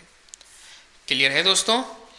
अच्छा, अब मेरा एक और प्लान है। मेरा एक और प्लान ये कि भाई जब वो बैच 17 यहाँ पर आ जाएगा तो हम लोग इस वाले बैच का नंबर चेंज कर देंगे और उसका नंबर कर देंगे बैच 16 से बैच 17 कर देंगे। तो मैं यहाँ पर आके एक कंडीशन लिखता हूँ इसके तरीके की। मैं कहता हूँ कि भाई मैंने क्या करना है कि जिस जिसका बैच है हमारे पास 16, उसको आप क्या कर दो भाई साहब? उसको आप चेंज कर दो बैच नंबर 17। हमने यहाँ से आगे किया भाई साहब एंटर, और हम यहाँ पर आके देखते हैं कि क्या हर एक का बैच 17 है कि नहीं। मैंने गलती से रिकॉर्ड बंद कर दिया जी। ओ अपडेट 1 यूज़ किया मैंने, इतनी बड़ी माकत। अपडेट मैनी कर देता है। अच्छा, सब में हुआ होगा कि नहीं हुआ होगा? पहले देख लेते हैं हालत क्या चल रही है।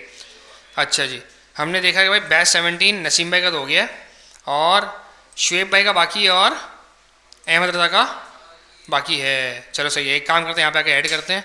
हम कहते हैं कि भाई अपडेट मैनी करो किस किस का? जिस जिसका कैंपस क्या है भाई हमारे पास? बहादुराबाद है।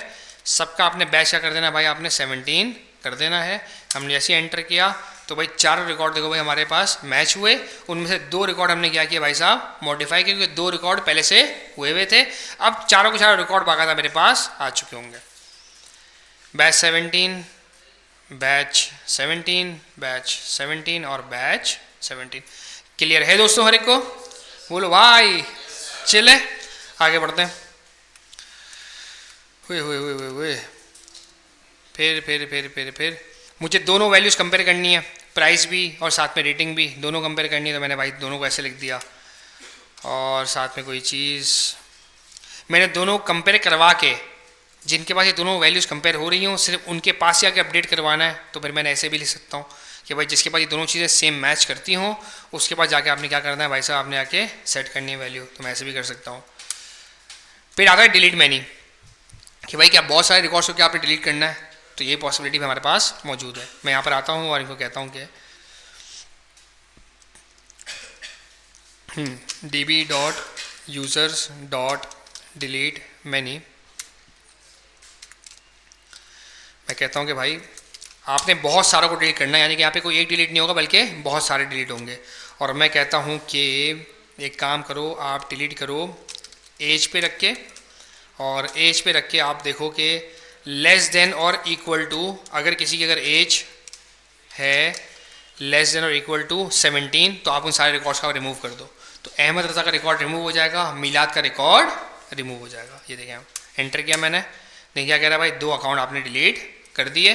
मैं यहाँ पर आके चेक करता हूँ तो अब बाकायदा यहाँ मुझे सिर्फ देखो 2 यूज़र मुझे दिखेंगे, नसीम भाई और शुएब भाई। क्लियर है? और आगे चलते हैं जी। इन्वर्टेड कॉमास करली ब्रैकेट्स कहाँ यूज़ किया मैंने? एक सेकेंड ये वाला कर्ली ब्रैकेट कब लगाना है आपको? जब आपको कोई फिक्स वैल्यू नहीं पता।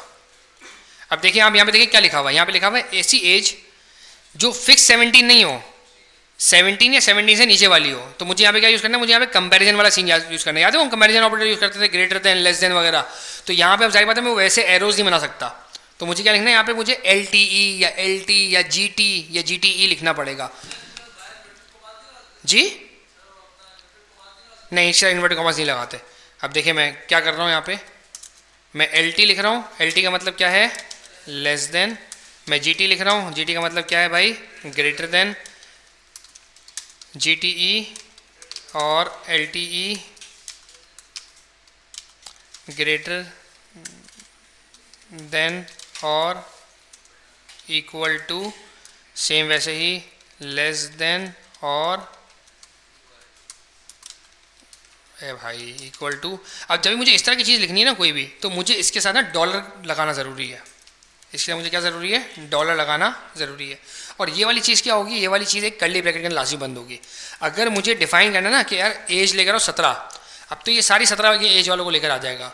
लेकिन मुझे अगर इसको ये बोलना नहीं भाई 17 या 17 से कम वाले भी लेकर आओ, या 17 या 17 से ज़्यादा वाले भी लेकर आओ, तो फिर मुझे इस चीज़ को क्या करना है? एक कर्ली ब्रैकेट के अंदर मुझे बंद करना है। और कर्ली ब्रैकेट के अंदर बंद करवा के अब मैं इसको बोलूँगा भाई 17 से ज़्यादा या कम वाले।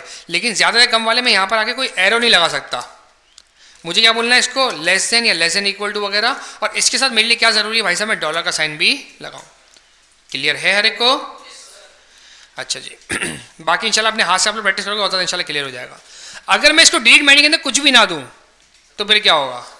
सबके सब टाटा बाय बाय। और ये वाली कॉमेडी हम कर चुके हैं, हायरिंग माइंड के ऊपर की हमने। ये हमने नहीं की थी। बेसिकली एआई का आजकल का बताया दौर है, तो एआई से हमने कोड बोर्ड लिखवाया था। एआई बावले ने इस जगह पे ना हमारे फाइंड की क्वेरी लिखने की जगह कि यार इन लोगों को डिलीट करना, उस बावले ने यहाँ भेज दिया अनडिफाइंड।